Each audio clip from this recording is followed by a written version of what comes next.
Welcome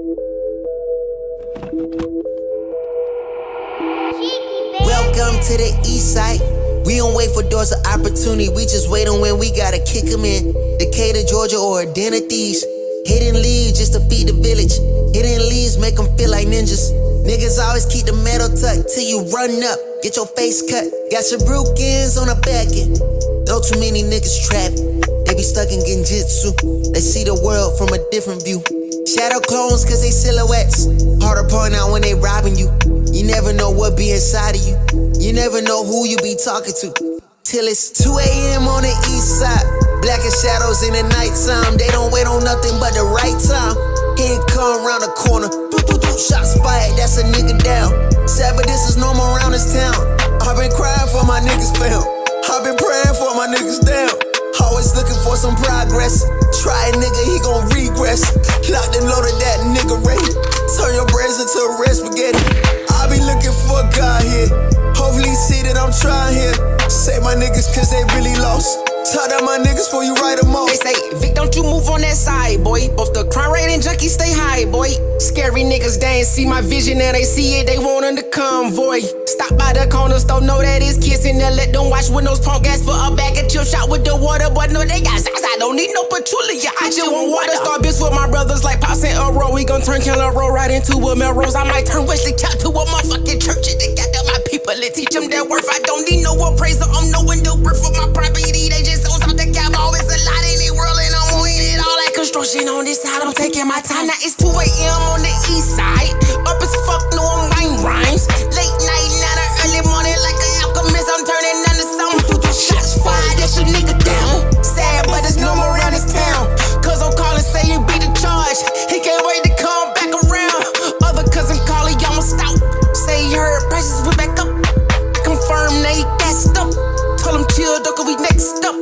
People be looking for God here. My job is to teach them looking themselves. Say my niggas cause they really lost. Speaking for the ones they breaking off.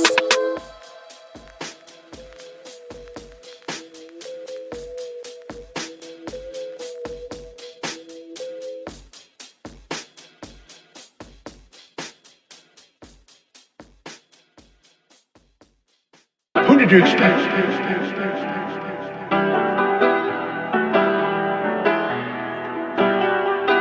Biggest the what? Biggest the what? Biggest the what? Biggest the Super Bowl. Niggas so thirsty, don't put me in beef. Dissecting my words and start looking too deep. I look at the tweets and start sucking my teeth. I'm letting it rock cause I love the mystique. I still wanna give me a song where I peak. Can't trust everything that you saw and I cheat. Just know if I diss you, I make sure you know that I hit you like I'm on your caller ID.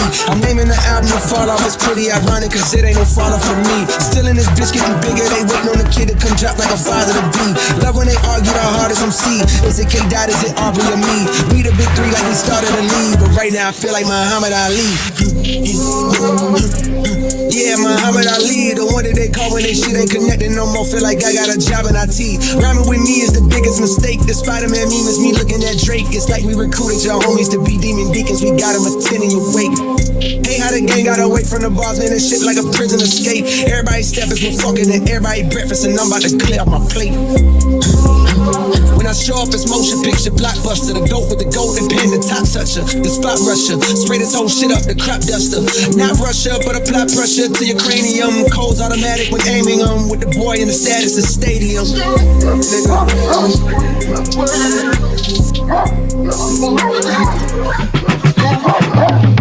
Big as the Super Bowl, but the difference is it's just two guys playing shit that they did in the studio. Niggas usually send their verses back to me and they be terrible, just like a 2-year-old. I love a dinner with some fine women when they start debating about who the GOAT. I'm like, go ahead, say it then.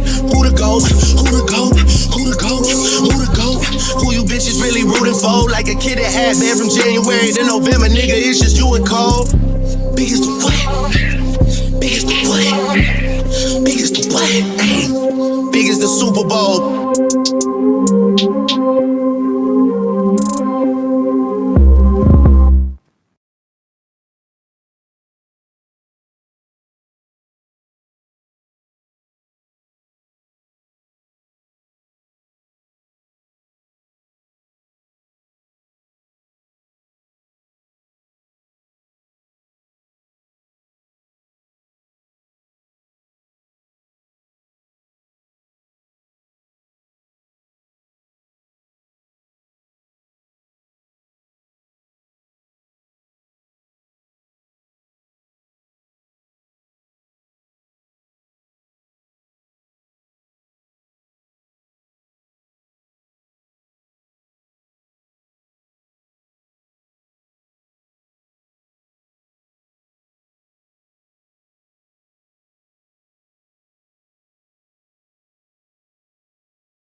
Showtime, showtime. It is time to start the show. It is time to start the show. We are here. It's what? Wednesday? Wednesday night. California love. Welcome, everybody. Appreciate your patience. I know a lot of you people like to be on time, but you're not going to get fired for being late, but you might miss the show. Who was the sponsor? Oh, the sponsor of the last show, who was none other, of course, none other than the GBG sniper himself. Shout out to him and shout out to Gang.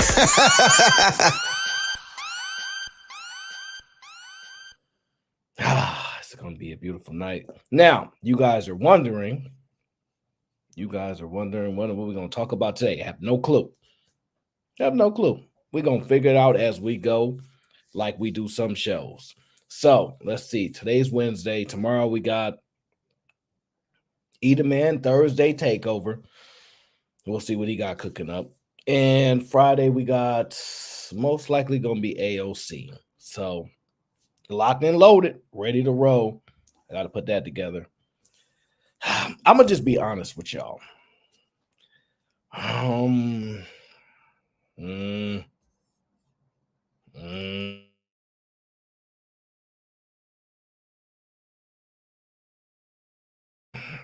to be honest with y'all. AOC shows are my favorite. I put a lot of time into them. And so I really want those shows to go well. So I'm going to go to the lab again to make sure that show goes really well. Make sure we get that show rocking. So we're going to go from there. So Thursday, Friday, back to back. We're going to be coming with it. Now, let's talk about it. I have a question. Before we get to the show. But before I get to the show, hold on. Let me make sure I got it. I need to open up another window.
Oh well, can't find it. I must have misplaced it. Oh well, it'll be for the next show. Oh, and shout out to Marcellus. He got another membership. So we adding another member to the Gang. Shout out to Sale. Appreciate you, brother. Appreciate you. And shout out to the GBG Sniper for being a sponsor of the last show. Oh, it's going to be good. I'm excited. About Thursday night, AOC, Saturday, Sunday. We're getting closer and closer, guys.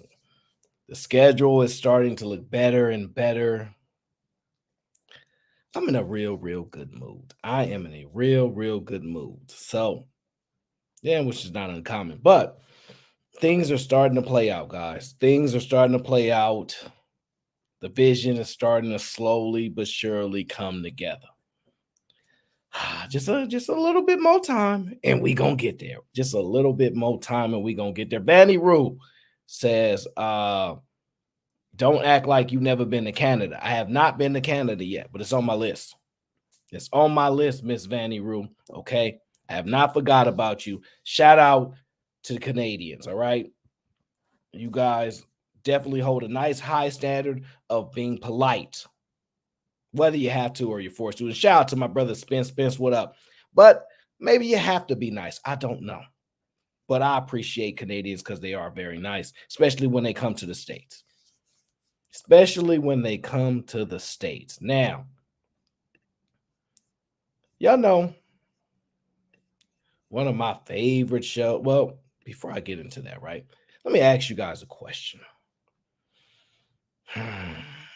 D, what up? I want to ask you guys a question.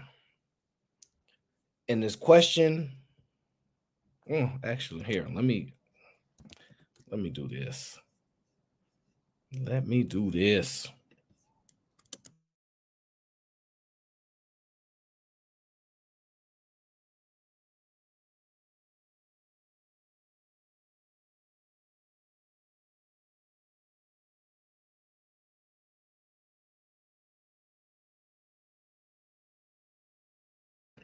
My question is this. It is about promise rings. And I asked you guys this question because I was having a conversation with a friend, and she said she got a promise ring in like her early to mid 20s. Early to mid 20s. So I have a question to you guys about when is it too late to give a promise ring? When is it too late? It's in the 50s, the 60s. When you look at somebody go, a promise ring? No, that you're a little bit too old for a promise ring. I'm just wondering about the promise ring, okay? It's my thoughts, because I did see this video.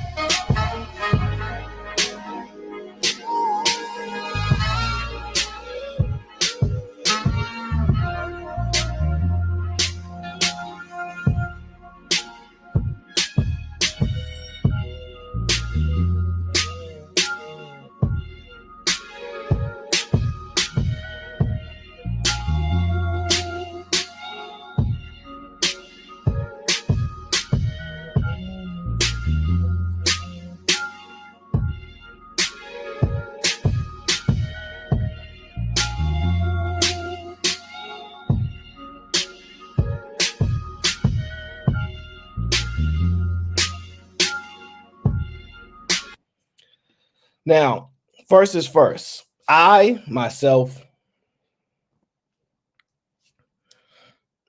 love natural hair. I'm good. If you like the wigs and stuff, it's not the biggest deal, but I love the natural hair. So ladies, when your natural hair be hitting like that, shout out to you. And I like curly hair too. But in this video, right, what we notice is she is, to me, seems extremely pleasant, right? She seems like somebody you want to be around. She's smiling a lot. I know that's foreign to a lot of people, right? She's smiling a lot. There's that warm energy. You can't listen, ladies. Let me just tell you, no man can defeat a sweet woman. No man can defeat her. Just can't beat her. If you a sweet, kind woman, and when I say sweet, I mean everything comes with it. You can't have a resting bee face. You can't have that. I'm sorry. You disqualified. Because there's no way. Because it's not just how you speak. It's part of your energy. It's part of your presentation. You have to have a natural, angelic type of features, personality, energy. All of those things must go into one. And I must tell you, most guys are suckers for those women. I myself am a sucker. Hey, Adrian, I am a sucker for sweet, kind, nice, soft women. I am. I'm very, very weak to them because it's hard to come across them. It's hard to come across them. There might be a nice girl there, but those women are very difficult to come across. I'm just telling you guys. Men are very weak to them. Do not confuse with the saying that y'all gonna say which is, I ain't trying to be stepped all over. Yeah, we're not talking about you. Stay very far away from us. Stay very, very far away from us. We are not talking about the ones that go, I don't want to be stepped all on. We're not talking about you. We're talking about to the sweet women out there, and you just that way. I'm sorry. No guy can defeat you. No guy can defeat you. You are the biggest winner in life. Because when you come that way, and ain't nobody had to force you to be that, that's naturally who you are. Nobody can defeat that. I'll just be honest with you. Now, things that I'm huge on, big on, self-awareness and accountability. Those are like the two primary things that when I'm assessing women in particular that I look for. All right. Accountability and self-awareness. They are at an all-time low. Ray Midnight, what up, brother? They are at an all-time low with a lot of women. You can take that how you want to. They tend to not have it very well. It can be developed, but some things you just have the skills or you don't. And when it comes to accountability, one of my favorite shows, one of my favorite shows is hold on, let me adjust this. One of my favorite shows. Well, before we get into one of my favorite shows, before we do that, I have to get into the nice experience, right? And sometimes people miss it. So I want to play an interaction here that I was able to see. And I just want to play it for the people, okay? Let me pull it up. There we go. I just want to play this for the people. You might as well buy some TSU shirts right now. Space Invaders. I like Space Invaders. That's what we call you, bro. I know, but now you got a reason to rep TSU.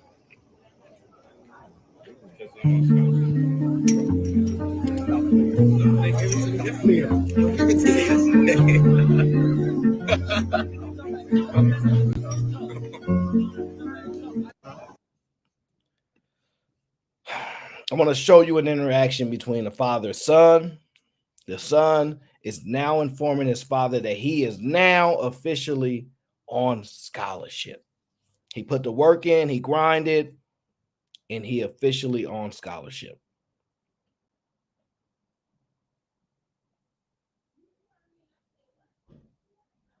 The crazy part is a lot of people grow up and they don't even get a hug, especially from their dads, because sometimes their dad can be kind of tough. I wouldn't say that's newer dads, the modern dads, the guys that y'all hate so much. Modern dads are definitely more understanding that piece, that component was missing, and they are looking to fill that void more than ever. But old school, not so much. Old school, you wasn't getting none of these. Let's be clear. You wasn't getting none of these if you were old school guy. So the modern guys, they do that. Old school, not so much. I just want to be clear.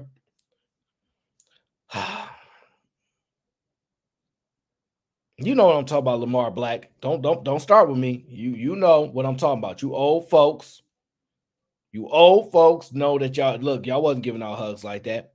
A lot of people like, man, he didn't even say he loved me. Listen, the modern men, they are the ones that do that. The unkind, the soft modern men that y'all don't like so much. Yeah, they the ones making up for that lost time. They're the ones making up for those voids. Whether you like it or not, it is what it is. Shout out to AL. My bad, brother. My bad. You wouldn't need me on that, man. All you have to do is memorize. All you got to do is memorize. Those exams are a lot of memorization. A lot of the times it's just memorization, bro. Now let me show you guys one of my favorite shows. Now, since you guys know I'm big on accountability, one of my favorite shows to watch on YouTube Used to be on the TV, but I didn't watch it in years. AL says no memorization. Dang. And well, AL, whoever the teacher is, I ain't gonna say nothing else. But one of my favorite shows to watch is courtrooms, and specifically when there's a thing called paternity court. I love paternity court. I love it. And let me tell you why I love paternity court. I believe Judge Lauren Lake ran that for the most part for a very long time. I love that judge, by the way. She's amazing. But she says something very, very important that always stuck out to me. And because I'm big on accountability, she said, in this courtroom, I know it's hard, but this is about the actions of a woman. This is about the actions of a woman. You're the ones on display here. You're the ones on. I know you want to pass it off and always shift blame and say this person and you did it too. But here, accountability is on you. It's on you. And that's the one place they can't hide. See, gentlemen, let me do you a favor. If there's one thing a woman can't stand, is a liar. She don't like lies, especially if she got a man, because she passed episode 1, right? What you need to do is, gentlemen, there are a lot of things that you want your woman to watch. She watches anything you watch indirectly. So when you watching little clips here and there, your woman, she always peeking out the side of her eye to see what you watching and see what you doing. It's what she does. And what you do is you put on that show, you put on Paternity Court, and you just watch for a while. And you just watch for a while and you go, And you do this with a clear mind and a very logical mind, but you want to have a level of empathy as well, right? Because there are going to be a lot of young men that will be in those courtrooms that said, I want this child. I've been here to child for 2 years and and all these things. And what you're going to watch is a woman typically express what she believes her truth is, right? Now, I came across this clip, I don't know, probably was on my Explore page, right? And I end up seeing this interaction, right? So we can all watch it together. Listen to the honesty of said woman. And you weren't dealing with anyone else during that time? No, sir. My oldest son's father would come over to visit his son, and I think that kind of got it. Gave that impression. Yeah. While I was at work, though, kind of like. And sometimes he would be there. He would go to the back room. How often would he come over? He would come like every other week or so, but sometimes he would be there. He would go to the back room and not sit up there. But then when he leaves, he'll come up there and try to What make about it seem him like being there when you're, well, as long as he's there to pick the child up while your husband's working, y'all have a little small talk or talk about the child. And sometimes he'll just go to the back room. He don't even sit in there with us. Okay. And you swear you weren't dealing with anyone else? No, sir. Okay. Well, this indicates you're not telling the truth. He's not the father. Have a good day, folks. I ain't got nothing to say. I'll be there for the child. I ain't got much to say. I don't have much to say. I'll be there for the child. I just say. Not even right. I don't believe it's right. I don't.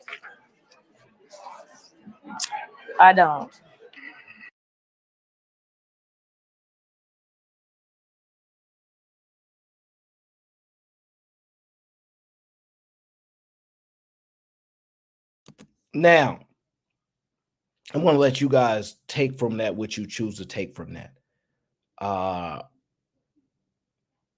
But I like these videos, and I'm going to tell you why. A lot of times, women need to see an example that's not on them. So, right, let me tell you, hey, Share Bear. So, for me, I'm big. I played a video on my last show. I'm very big on putting accountability on myself. I don't need to blame nobody else. If I got kids running around, it's my fault. even though an argument could be made to somebody else, but I'd rather take the empowerment that comes with putting that responsibility and accountability on myself. I'm willing to do that, right? But in a lot of the cases, gentlemen, you're dealing with a woman who for the most part cannot accept examples in the attention being placed upon her. So sometimes you have to show her things that remove the example being specific. Let's just say the girl's name is Bianca, right? I like Bianca. I like the name, right? And your girl's name is Bianca. And you know she move a little and she act a little funny. But when you go to express yourself and you go to speak to her, she is extremely rejecting of it, right? She believes she's always under attack for your expressing of you what you're experiencing dealing with her, right? Which is not uncommon, right? Now, when you watch things and you remove, this is important, you remove that level of conversation off of directly on her and you make it indirect, whether intentionally or not, she's going to automatically, gentlemen, pay attention, she's going to automatically assume that somehow this impacts her and somehow this is what you think of her, because women see the world out of their own lens only. They very rarely step out of their own shoes to examine and explore the world. That is something typically that men are much better at doing.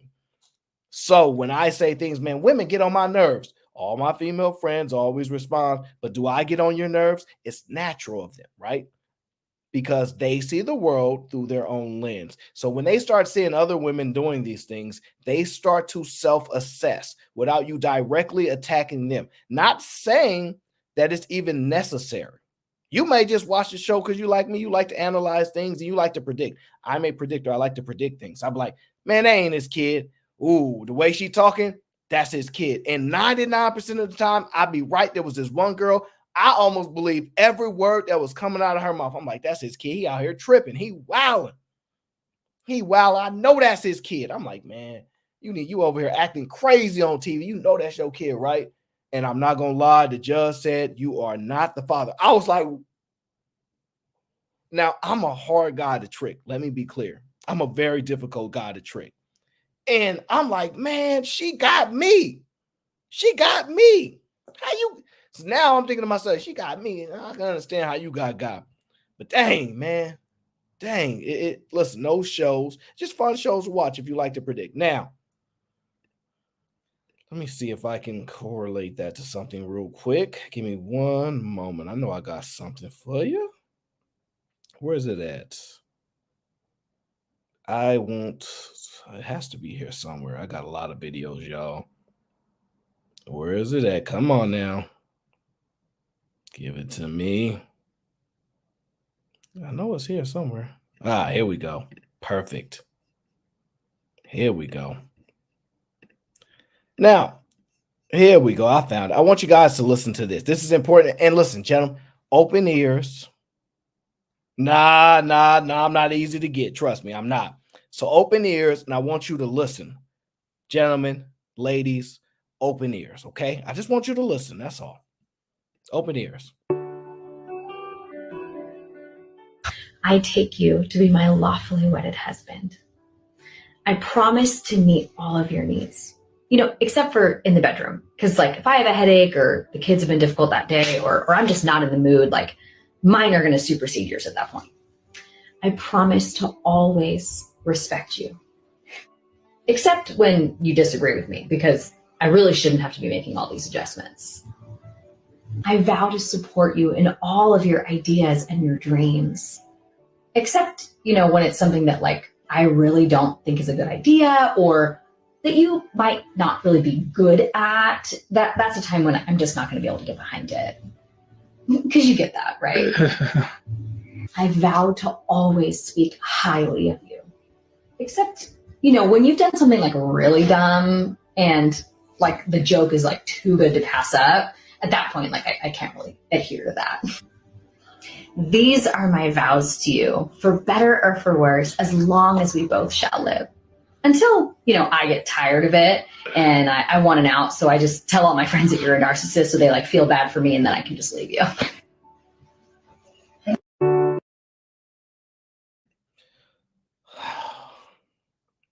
LaGarrett, what up, bro? Now, I want you guys to pay very, very close attention, right? And I play that video for multiple reasons. The primary reason is I want you men in particular to know women are aware that they're doing these things to you. I know we often talk about the pain that they go through and all this type of stuff because men don't feel nothing. They don't experience stuff. But I want you to know that they know what they're doing to you. They know how to manipulate. They know trigger words. They know these things. Now, I heard all those things. Most of you even know. And Nice Charm, he about to get married anyway. He going to just say yes, right? Because men know they just have to dealing with things, right? The key thing is at the end, she said, and if I don't want to do this no more, I'm going to call you a narcissist. I'm going to call you a narcissist. And I'm going to convince all my friends and they're going to go, whoa, that's a good reason to leave him. That's the key. They know that they can. How many times have y'all heard the word narcissist throughout by non-qualified individuals making that assessment? Because they went on Google and they looked up, characteristics or something that describes what a narcissist possibly does. And they go, oh, that's what I'm dealing with. They're not qualified to make that assessment, but they do it anyway, right? I want to assure you, watch Paternity Court. If you would listen. And if any woman that you with, after watching that show, after about 40 shows, because that was on for years, that woman will be over there screaming, man, I see why men definitely need to get those tests. I see why, man. Dang, that's crazy. Oh, they showed a video. Oh, they showed a video, by the way. Oh, they showed a video of the dad's been involved. Hurt your soul, by the way. Hurt your soul. Because the dad's is involved. They taking the kid out, going to the park, all the things, and don't know. He don't know if the kid is his or not, but he want to believe it. When she don't want you no more, she'll say, I'll take you to court to show you the kid ain't yours. But while it's benefiting her, she ain't going to say nothing. Watch that show, gentlemen. Gentlemen, watch it. Just put it on. Put it on. And what you're going to find out is a good woman's going to be looking at all kind of women, scrutinizing them like, dang, she better get, I don't know what he think. He better get a test on them kids. Because how many times have you heard a woman say, if I was a man, I wouldn't trust none of these women? Your mother will tell you that. Young gentlemen, your mother will tell you the first one. You better watch these women out here. But this is what I've noticed. Part of these shows are to allow you to see a different perspective outside of your anecdotal experience. Because this is what I've noticed. All of the women, all of the men, we all have involved fathers in our friend groups. All of the women have all these amazing friends that deserve good men.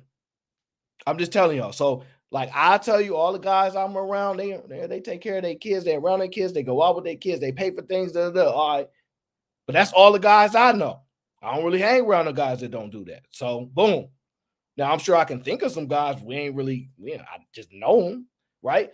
The women will say, all my friends, they good women. All my friends, they deserve this. They deserve this. So we all think in our direct group is what's normal out there. When we start to extract, take away, remove ourselves from that environment of our own thinking and look at the world and we go, how many people actually deserve these things that they say they do? Like, can we just be honest? There's no way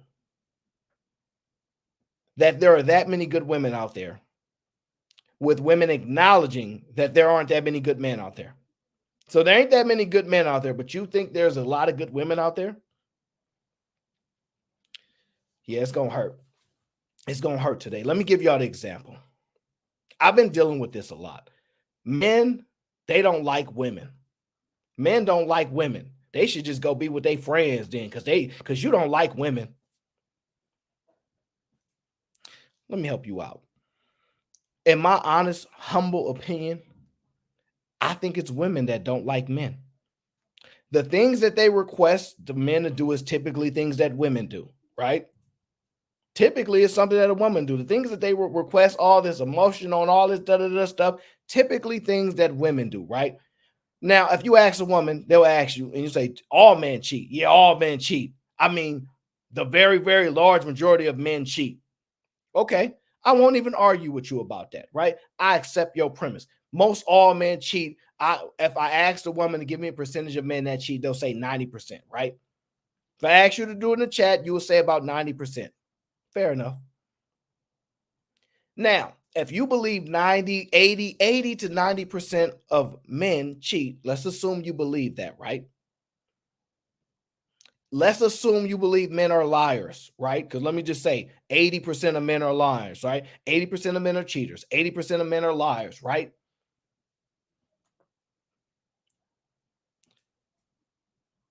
If that's who men show you that they are, since according to you, that's what your experience is. Liars, you don't like cheaters. Men are liars and cheaters, right? 80%. I'm just curious. This is a curious question. I don't know the answer to this. Why do you think you're not going to get cheated on? Why do you think you're not going to get bad experiences? Don't you think if 8 out of 10 men, let's just use a small number, don't you think you're going to have to deal with a lot of heartbreak? I'm just wondering, don't you think that it's possible you might have to kiss 8 bad, ugly frogs till you find your Prince Charming? Don't you think that? Do you think the first man you're going to meet is going to be the one, the second, the third? How many men do you think it's going to take till you meet the right man?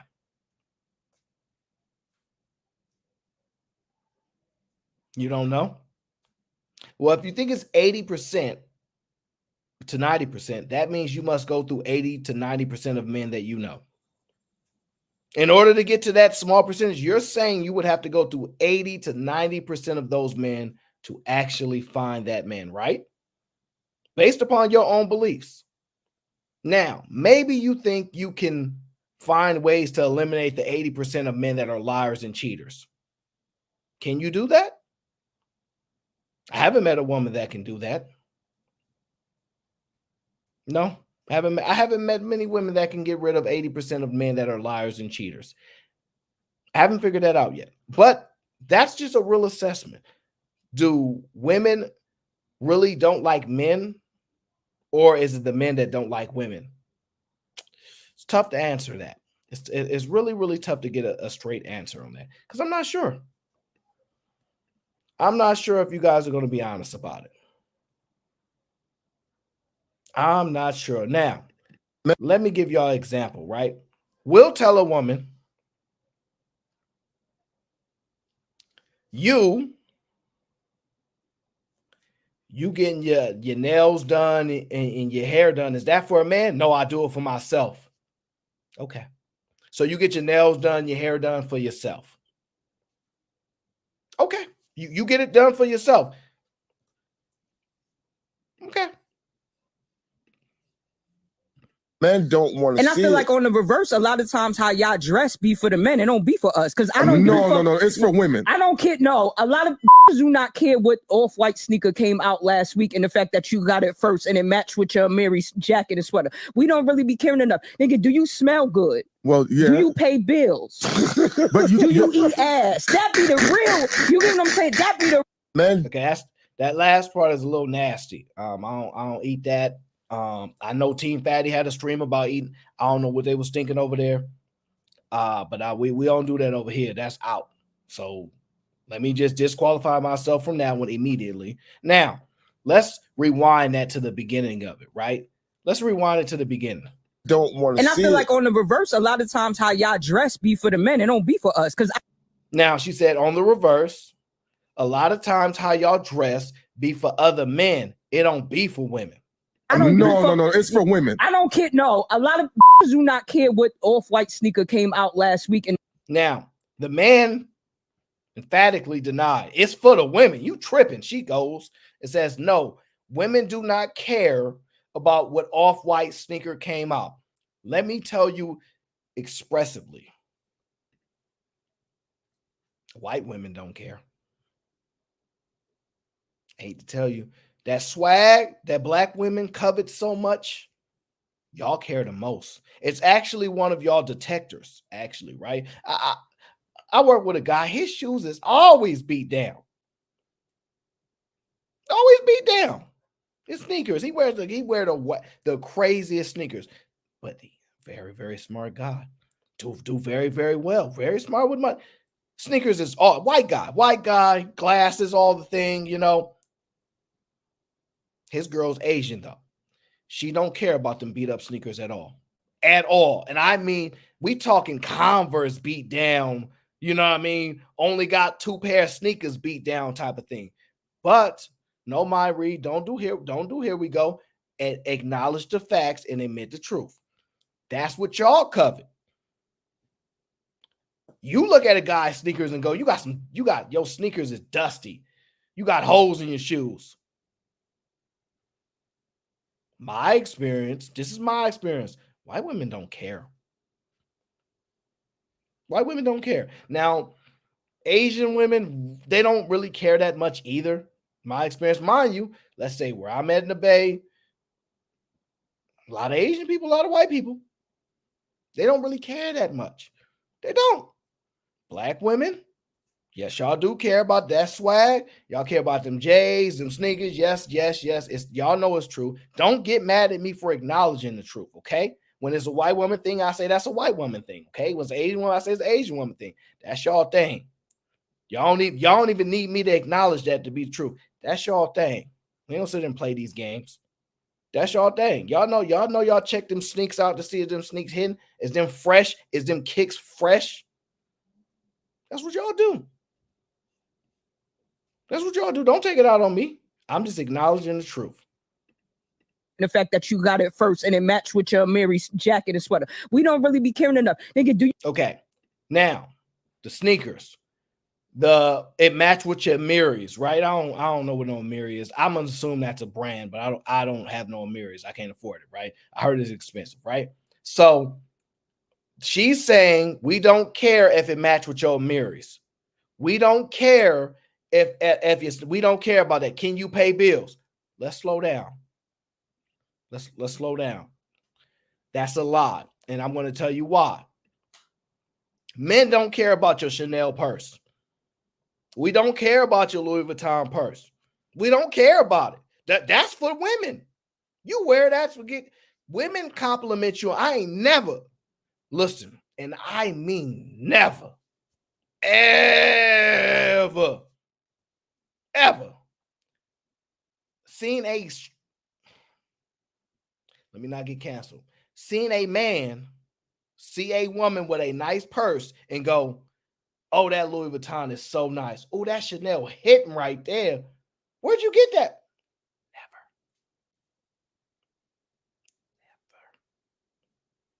Never, ever have I seen that. Ever seen. Nails be nice, though. Don't get me wrong. Now, the nails, I'm good. I personally think you should compliment a woman that take care of her nails, right? I actually preferably like women that do their own nails because then they could charge another woman for doing nails, right? Men don't never understand why y'all all don't know how to do hair, why y'all all don't know how to do nails and stuff. All y'all friends is like easy money. Now they even if they want a deal, they gonna refer you gonna get. We never understood that. How you not gonna get? How you not selling hair? How you not doing hair? How you not doing the nails? How you not doing that?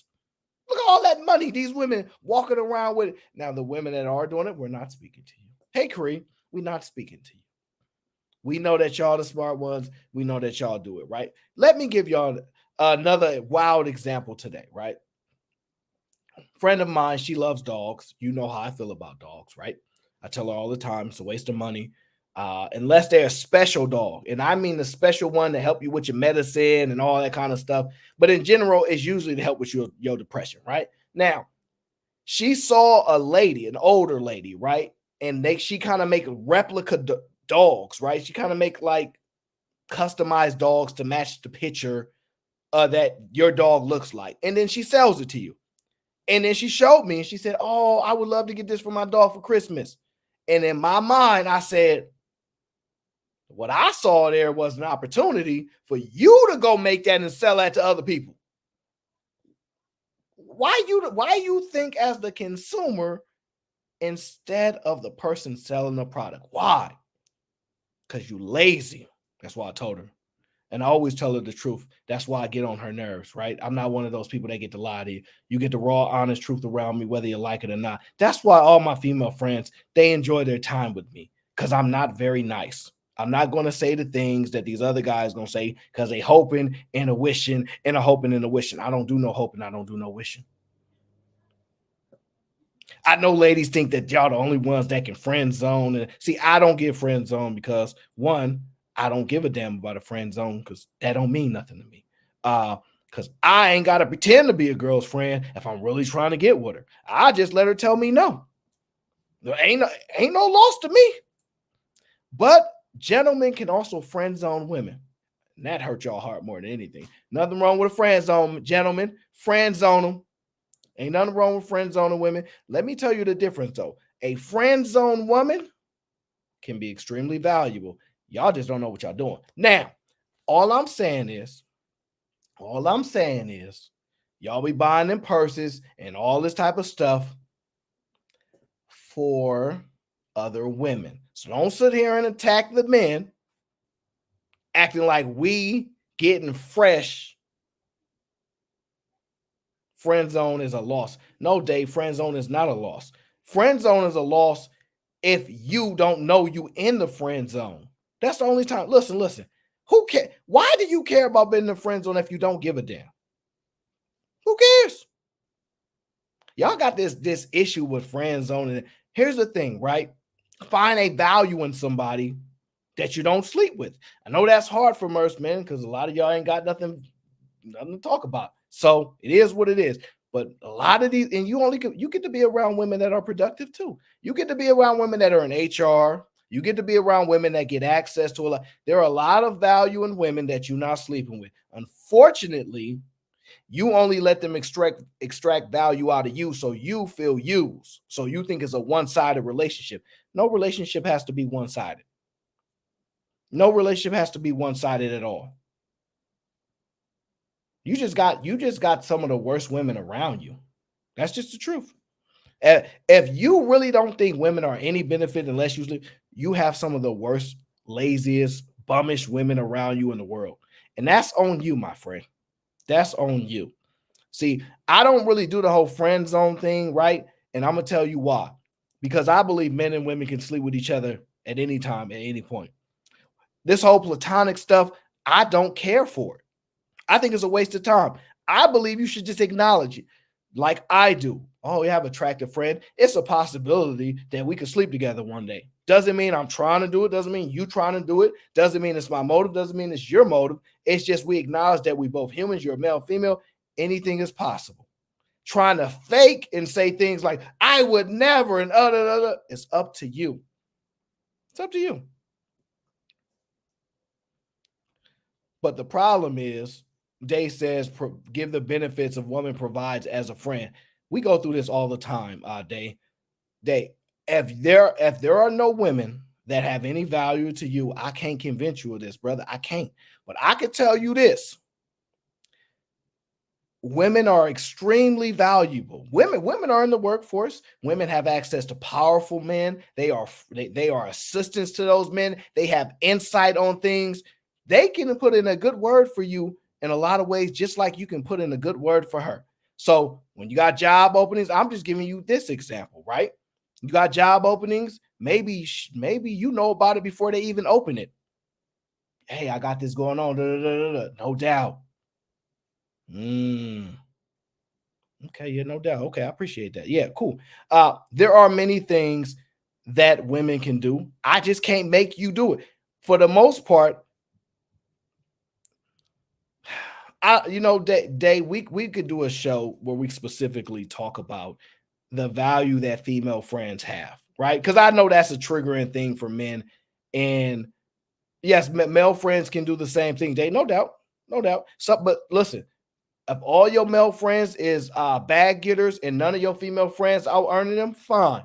But I know a lot of women that's out earning my male friends and getting way more money than them and way more in a better position to do things. Also, listen, it just depends, brother. I'm not saying that there are things that men cannot do. There are, sure. But I got you. We'll do a show on that, brother. I had to put a little bit more time into it because I wasn't thinking about that today. I got you, Dave. We'll rock with it, bro. We will get to that. I just wanted to make sure y'all know that we don't care about no Gucci bags, no Louis bags, no Chanel. We don't care about none of that. That ain't for us. And I know y'all ain't getting no Birkin, so I don't even have to mention no Birkin bags. Let's be very, very clear. We know they ain't getting no Birkin bags, y'all. So we ain't even got to mention that at all. Now, let me saw on. Oh, now this is gonna be my favorite. Oh, give me 1 second. Give me 1 second.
Okay, that's much better. Much better. Somebody said, "No, they ain't at the door. They ain't coming for me yet."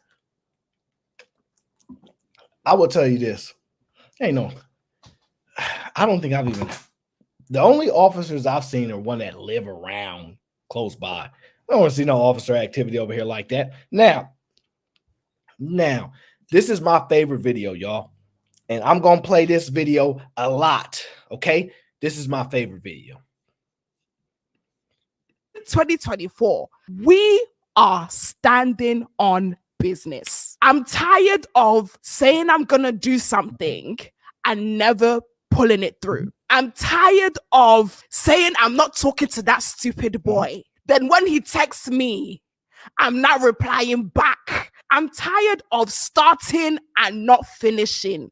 I'm tired of saying but not doing. If I say I'm gonna do it, I'ma do it. If I say I'm not gonna do it, I'm not gonna do it. If I say these are my expectations, that's it, Bible. I'm not gonna be bending and molding and whipping and cooking myself to accommodate for things and people that are not in alignment to the things that I want for myself and my life. It's not happening anymore. Anyone that is not on the business, it's none of your business. In 2020. Standing on business. Oh, standing on business. Woo. Make sure you guys keep a note on that. I might have to play that video all throughout the show because she's standing on business. On the business. Now, where is that girl that was talking about where you at? I had you somewhere. I got you. Where you at? Don't think I forgot about you. I ain't forgot about you. Where have my, there you go. Yeah, I got that's one video there. Okay, hold on. I'm almost ready for you. That's one video there. And now y'all remember this video, right? Y'all remember this video, right? This is one of my favorite videos, right? Y'all remember this one? I want to say this to the men so y'all can better understand what's really going on with us women. We are mentally, emotionally, psychologically, spiritually exhausted in motherhood. Okay. Emotionally, spiritually, okay. I just want you to remember that video, okay? I keep that one on the black burner too, just in case, right? Just in case. Just in case. We'll come back to that one. Let me see. Where's it at? Yeah, we'll come back to that one. Don't you worry. Don't you worry. We'll come back to that one. Now,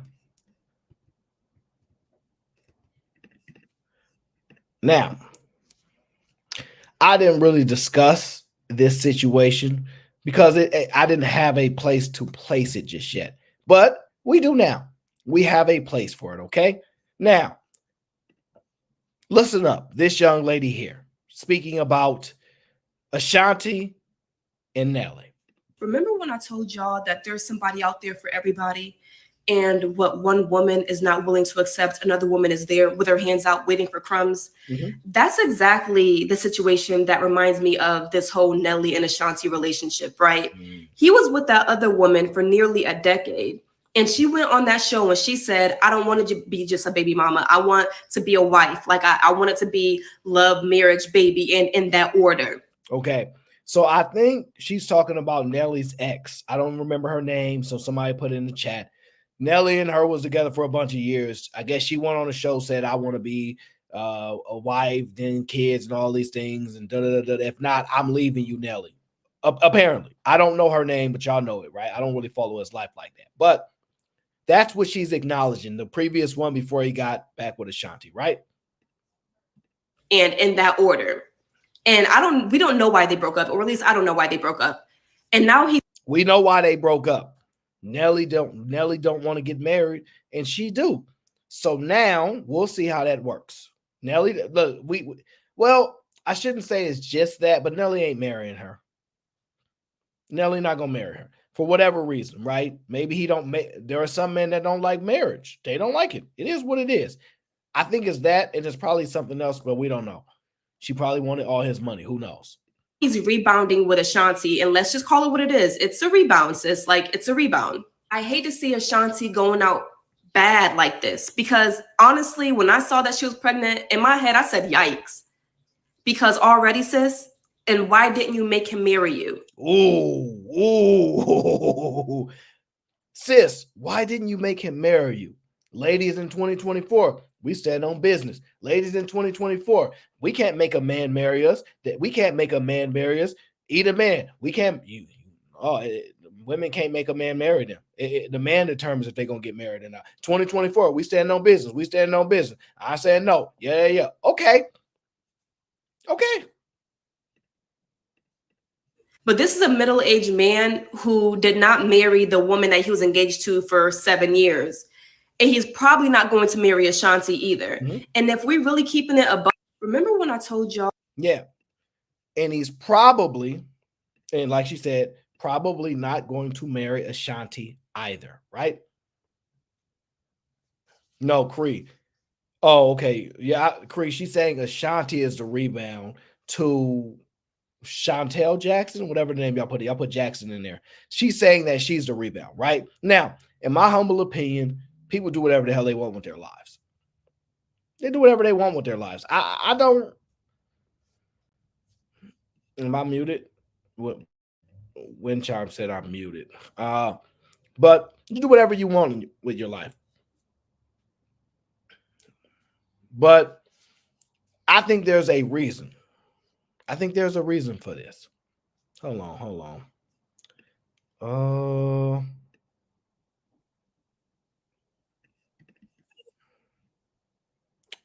Here we go.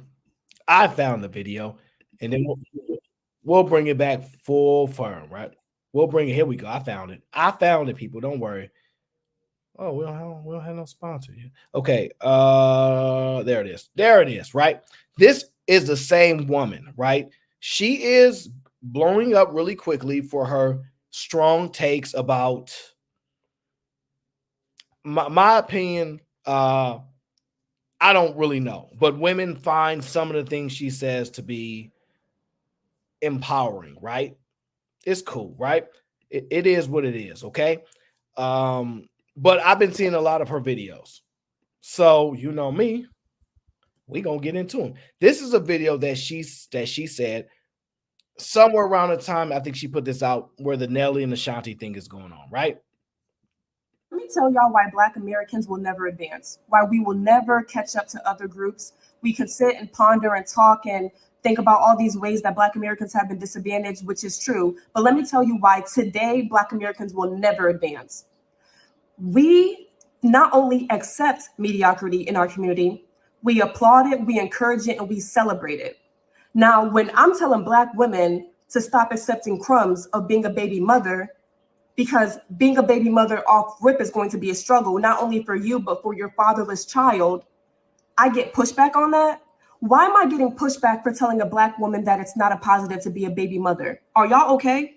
Black Americans too often have the rhetoric of, well, if it makes them happy, I mean, who am I to, we got to let them be whatever makes them happy.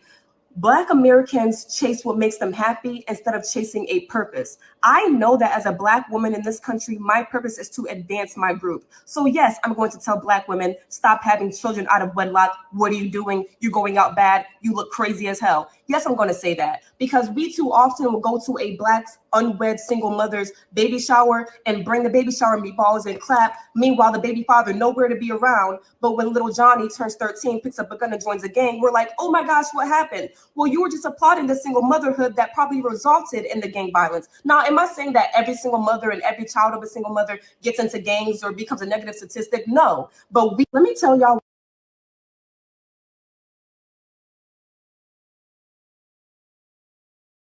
I want you guys to be able to hear her strong views and strong opinions, right? Now, you guys can decide whether she's right or wrong. And eventually, she's going to be held accountable for what she's saying, right? She's going to have to move her group forward. And in my opinion, you can't do that. It's just gauging from what it sounds like, you can't do that as a single woman. She need a man. So to be honest with you, if you believe single people can move a group forward, fine.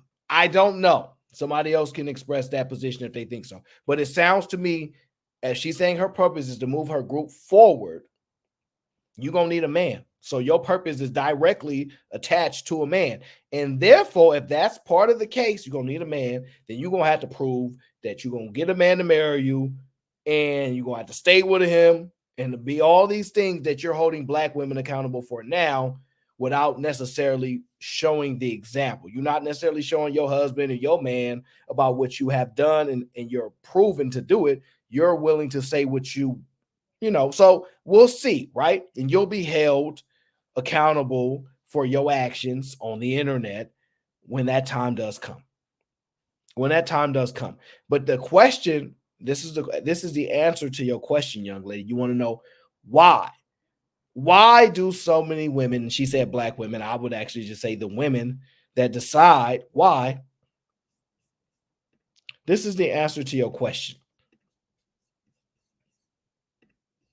This is the answer to your question. Billy the Kid. I'm the answer to the question.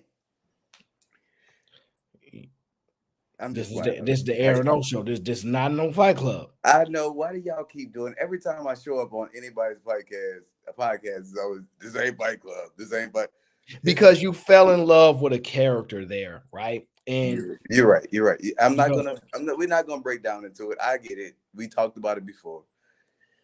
But you are absolutely right when it comes to the old girl, and her, where she stands on where she at, because it's the same rudimentary idealization when it comes to politics. Nobody votes for somebody who doesn't have a family.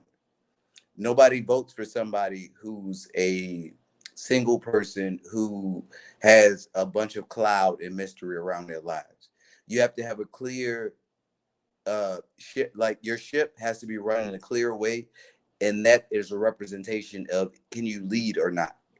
If you can lead our people into the future, because if we looking at your house or your ship and it ain't run right, if it ain't a tight ship, you can't run a bigger ship with more responsibility. We can't expect you to do the right thing.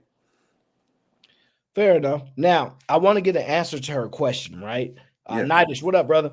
I want to get an answer to her question. She's saying, why are so many women seeing this? This is the reason. I'm going to show you the video. This is the reason why. Let me pull it here. And I honestly think having a child with somebody is a bigger commitment than marriage. Yeah. I've always felt like that. Yeah. Because marriage, like we could end a divorce, we could separate this down 50-50 equally and never speak again. Once you got your 50%, I got my 50% and we're out.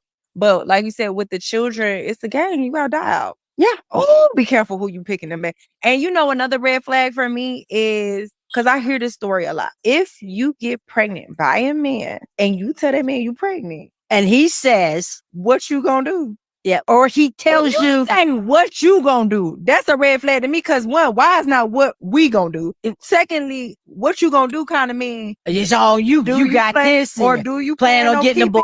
Yeah, so if you kind of like you said, if I get any inkling what you gonna do, what you want to do is different from what you gonna do. Because what you want to do is like, I want to know what you want. What you gonna do mean you got to make that decision on your own. Whatever you gonna do, that's what you gonna do. Right. I see you shaking your head, my brother. Why do you shake your head? Well, the reason why is that's the answer to the previous girl question is because motherhood is more important than being a wife, more important than marriage. It's the greatest decision you can ever make, according to her. And if that's her belief and her views, one, the so-called community actions are indicative of such things. And then more so, you have to understand that most people accept at some point they're not going to get everything they want. And if the one thing that they can get is a child, right? Because remember, control is what most people have issues with. Letting a man lead, him being in control, a man not hearing me in control. When you have a child, the women overwhelmingly have control of those children. They have a need for control. Right. And so listening to her, right, even at the end of that, you heard what she said. She said, if a man says, so what you finna do, that's a red flag. Excuse me, young lady. That was your mom that you have a podcast on. It's called Me and My Mom. I have to tell you, most husbands don't ask their wife what you finna do. Right. But that's in a relationship or a husband role, like in a deep relationship or a husband. They're not about. They say what we about to do. But if it's 6 months in, it's a what you about to do. If we haven't been, if it's an off and on type of thing, it's what you about to do. Because obviously there's been something that let me know that I'm not in control of this relationship. Now, when you get pregnant, a woman is the anchor to the family. She is the middle ground between children and father. Everything goes to mother, right?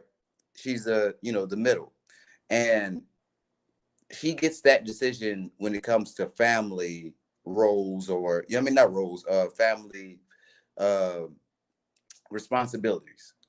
It's indicative of the mothers to decide that. But as far as our future, where we going, our path, that's on me. That's not the woman's role. That's not, her. And just because we have a child together does not dictate that. Now it's up to me to decide where we go on this ship. That's going to be best for us. You get what I'm saying? So that's not the most important thing. The child is not the most important thing. The marriage is the most important thing. It's the responsibility that we have between us, the agreement that we made off jump, off rip to each other that supersedes the child. And that's just what I believe.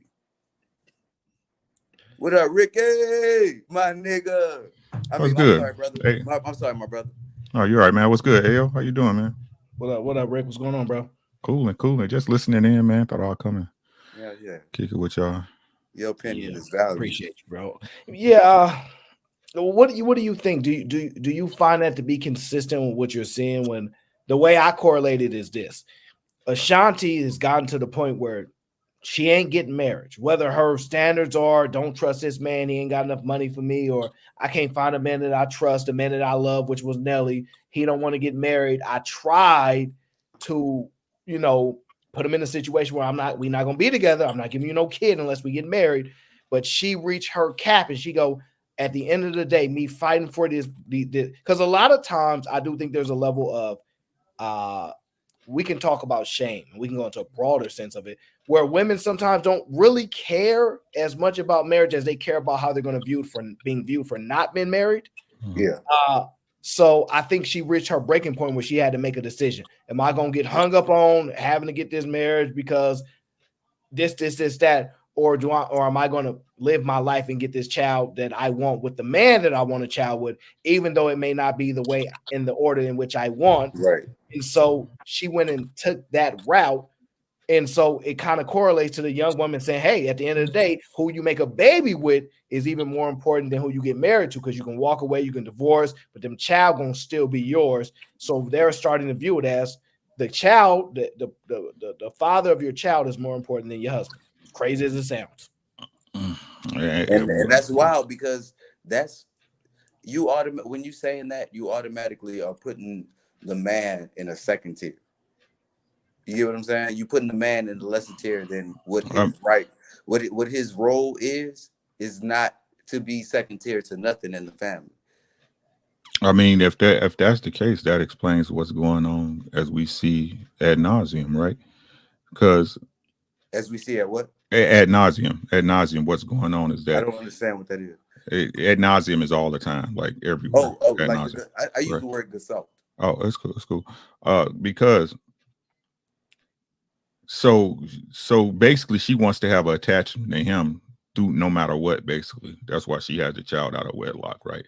But I definitely agree with what Billy's saying, is that, again, if a woman looks at motherhood greater than her marriage, she's thinking backwards already, right? While motherhood is a concern, it's a very important job. It's an important job, right? You have to be dedicated to your marriage first. The reason why we're in this position as a nation now is because people value motherhood over marriages. What up, E-Man? Right? They again, a lot of people, and this is the stuff people don't want to admit, right? A lot of these women, y'all having children just for the same reason Ashante had a child, right? You believe that child will give you attachment to that man throughout the lifetime. Or a purpose in their life. Right? See, but and again, and that's not to say men aren't to blame for the part they play in it, right? And again, I can't sit up here and be weird and like, once men see certain things or certain attributes out of a woman through these transactions, right? That's all I can call them, is transactions. Right. After a while, he starts seeing you for who you really are. And that's what causes men to push away. Right. And again, no matter what y'all say, right?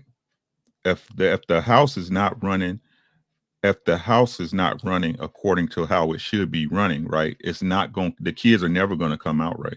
Never. I agree. Or the wife. Right. Exactly. So again, the problem is that the solution, I don't understand how people believe they can get a solution doing something backwards. It doesn't, and that's what she's doing, right? She is having a child, in my opinion, because this is the little part of that man she can hold on to forever, because he's not giving her or deem her worthy to take on his last name. So who's in the wrong here? Is it him? Because we don't, if I'm playing devil's advocate, we don't know the conversations they had. He could have told her, hey, you know what, I'm feeling you, I love you, I spent the block on you, you know what I'm saying?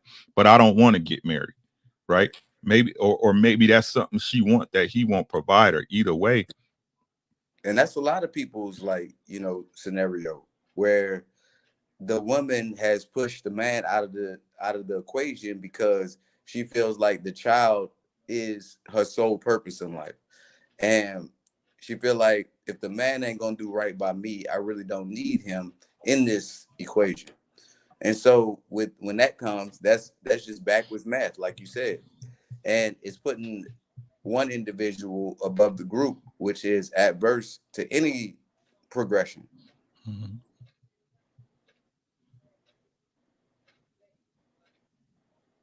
That's it. That's all I'm saying. What up, E-Man? How you doing, brother? I'm good, man. Long time no see. Yes, sir. It's an interesting perspective, because I think, you ask yourself the question, right? Do she value marriage? Because I think as married people, we sometimes can push what we believe best on other people, even though statistically it might be true. So if you're looking at someone who don't value marriage at all, do we still think that's what's best for them if they have a track record of not having the right elements to be a great wife? I mean, it's about, like, let's say somebody who's not good at a certain thing in the sports world. Do you just encourage them to go to accounting or try this, that, and other? No, you encourage them to get better at it. You encourage them to look at their faults, find their faults, and correct it. So a lot of times in this world that we live in, this modern day and age, it's very hard. Well, it's very easy to show a man his faults, to put him right in his face, tease him about it, and him being able to correct it is a matter of him. Whereas a lot of women, I won't even say it's their fault, because a lot of women won't even put it in their face. They won't even tell them what they're doing is adverse to where you want to be. It's hurting you. And, you know, me and my boys was talking about this shit today, where a woman who is older, less pretty, will attract or project themselves onto a younger, prettier girl and push her ideals onto her and watch her self-destruct just so she can have a friend to go through life with. I get what you're saying, Billy, but something And I see that so much. But something I had to recently accept. No, but I just want you to address that if you've seen it, or give me your experience. Yeah, 100%. I have. Because you just changed it. You asked me a question and then you changed it. I want you to respond. No, I have saw the things that you're saying. I'm not disagreeing with it, but what I am saying is that I recently have came to the understanding that marriage is not for everyone. I was sitting down with this man. He's 27 years old, and he was saying, "You know what? I know for the next 10 to 15 years, I'm gonna sleep with as many women as I possibly can." That's what he said. And why would I actually push him to get married to take a woman through that? Of him being out in these streets doing this thing, regardless. Because you're not looking at marriage as the role that it's supposed to be. You're looking at as a female, like just because this person is doing this, is that another, he can't be that. In all actuality, my role as a husband supersedes anything that I do beyond that. My role as a husband is my number one priority role, this, that, and other. That's where I sit in. That's what I view myself as. That's what my ego is. And if I fall short of that, if I do something stupid or, make mistakes, don't judge me on the mistakes I made. Judge me on the person that I have been and trying to. Hold on, I don't want to get too caught up in this. I want to be able to shift and move forward. Shout out to P. Rothstein. He says, just because I rock with AO, appreciate you, bro. And either man is highly misunderstood and his points are very underrated. I think so too. That's why I got him around. Appreciate you. Shout out to JJ Carver. He said we need 5 more members stat to join the GC. Gang. Welcome. Hey, I joined tonight. I ain't gonna lie, I joined tonight. Oh, hold on now. JJ says, Aaron, take my gift from either man. I don't know what's going on. Them yens, you got them yens. I don't know what's going on right now. But hallelujah. Hey, Aaron, I told you eventually that I was gonna get gifted one of those memberships. Shout out to JJ for gifting your boy membership. Hey, yo, can I address something real quick? Yeah, of course. Go ahead, bro. Okay, and this is to people in the chat, and I want y'all to hear me on this for real. And this is me being totally honest with y'all. Stop asking people what's good about their marriage. It ain't none of your goddamn business.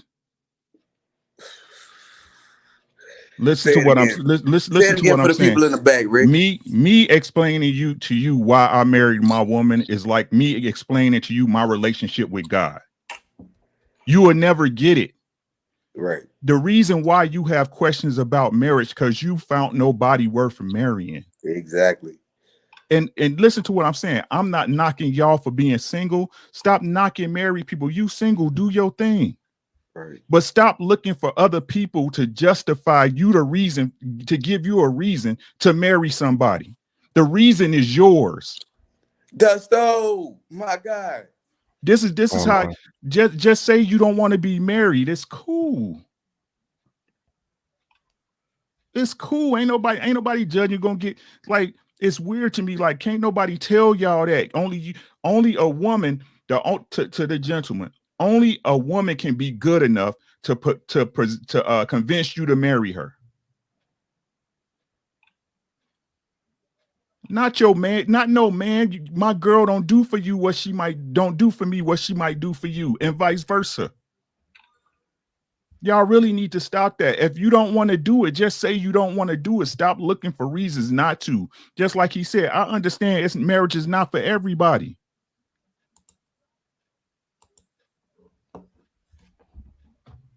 It don't make no, that's weird to me, man. You already know we're on the internet, bro. You already know how this go. Like, they gonna struggle with it. So I want to touch on that point. No, either man, don't do it. Don't you dare do it. I want to touch on a point where one I've already explained. If you have a husband, he's not gonna say what you finna do. Let's be like, that's very rare. It's not likely to happen. Right? He's not about to say what you finna do. Dang, Dusto been hit early. Scam, you must have been around acting a fool somewhere else, huh? Yep. You was acting a fool somewhere else. That's what that means. Because she normally give you a chance to breathe. This wasn't Fight Club. It's not.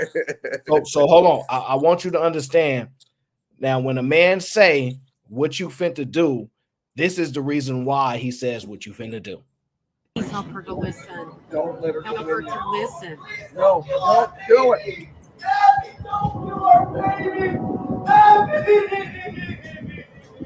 Oh my gosh.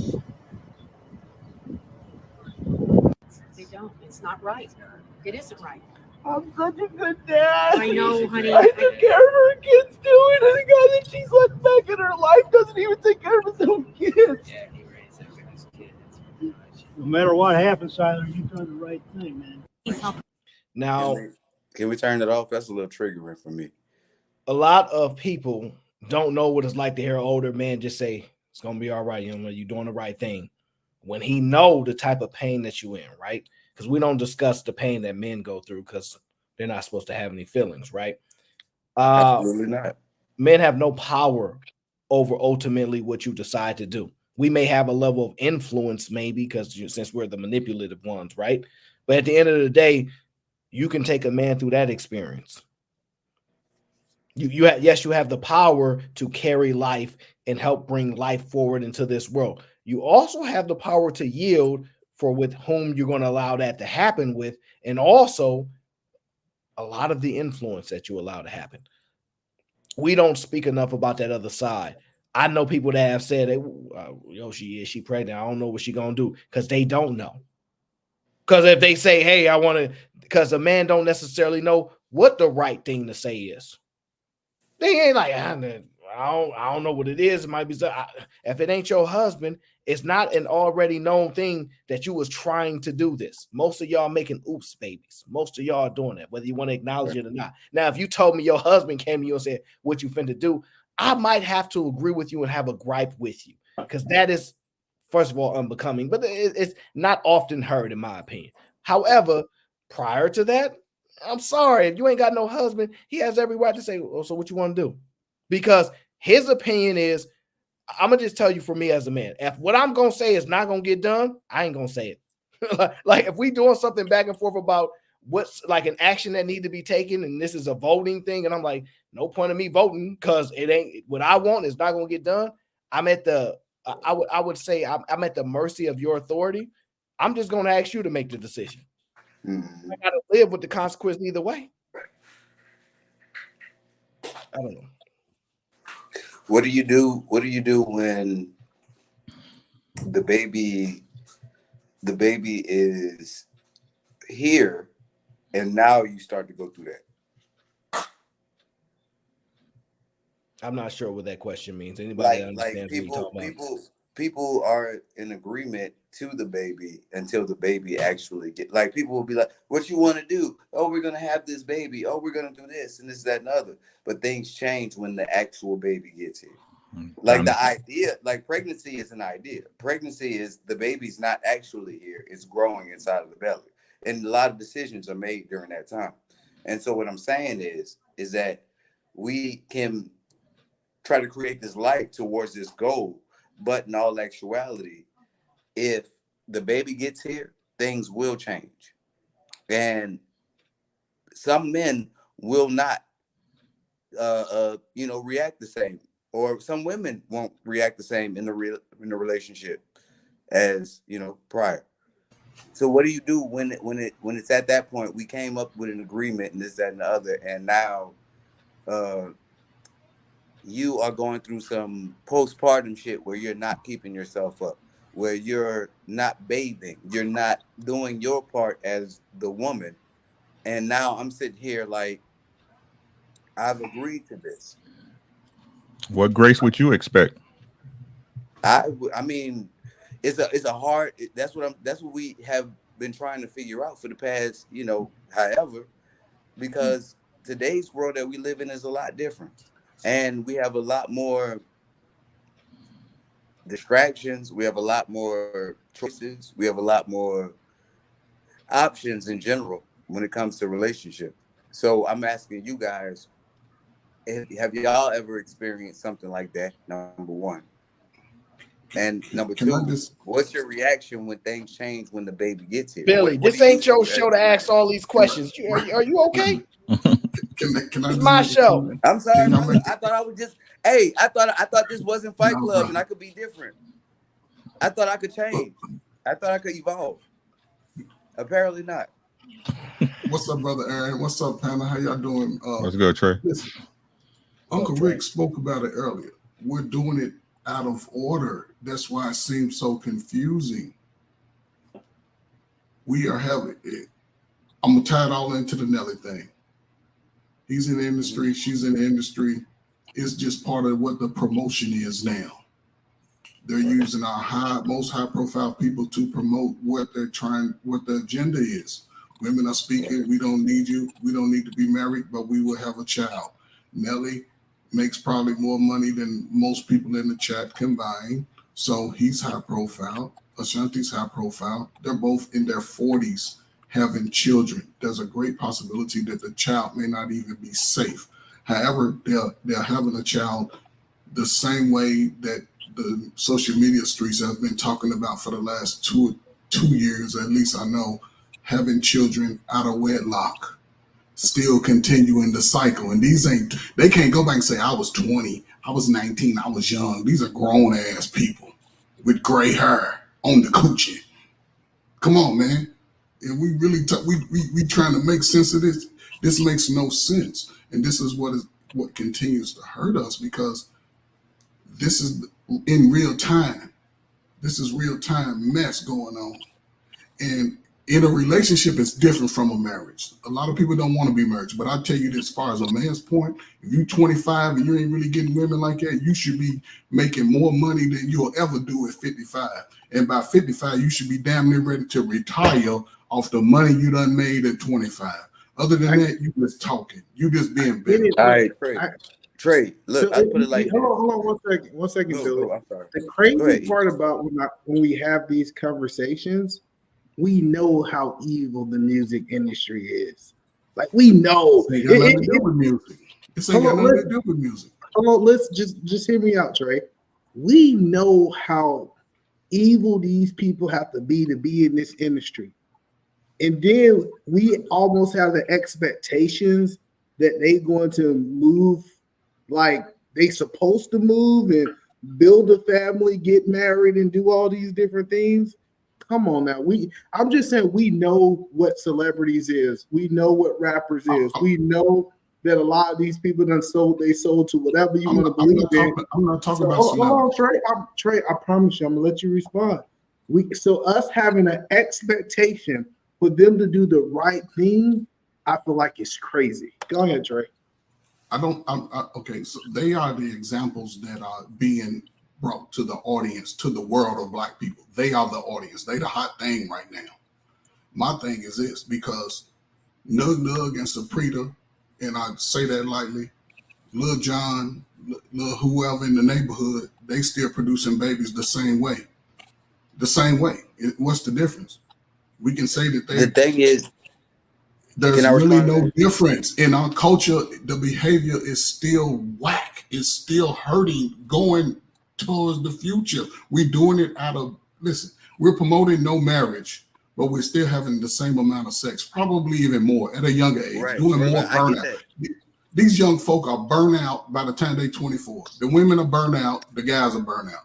Nobody's really out here getting their hustle on. Nobody's really out here making the Black community move to a better place. They just out here existing, making babies, having sex, looking for a job. All these job openings out here, nobody can fulfill them. Now's the greatest time for a brother to get on his purpose and travel the world and let their hair grow like you. Sisters, if y'all let y'all hair grow like Billy the Kid, y'all have beautiful, strong kids. Other than that, we gonna suffer. Now look, I'm gonna say it like this. Let me put it like this, bro. I agree with what you're saying, but the blueprint is broken. The blueprint of our community, the blueprint of our family, the blueprint of it all is broken. We have these celebrities who show us these blueprints, and we mimic this. When we have a system that works, nobody looks at it and says that, oh, I want to be that in our community. Nobody looks at a prior to the past 5 years, a Will and Jada. Nobody looks at Bill and Camille. Nobody looks at these people as this is what I want to be and aspire to.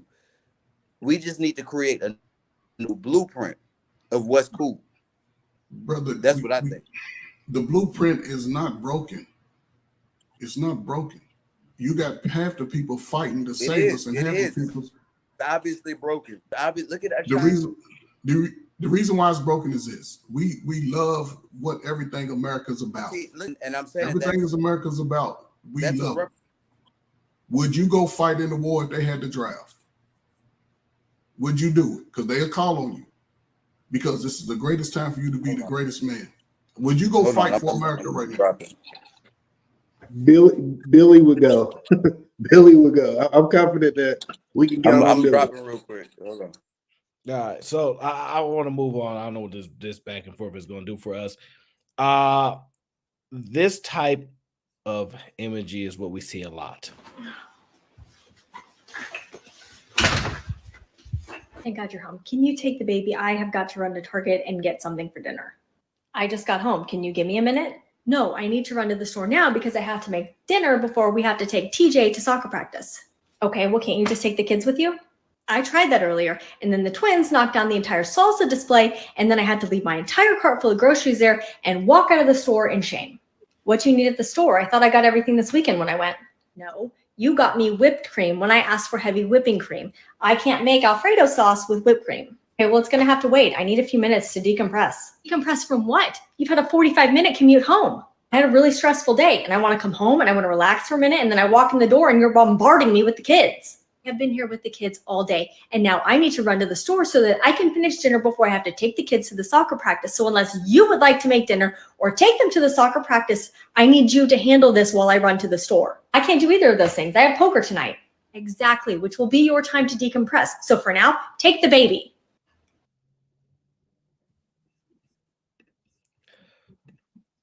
Is that common?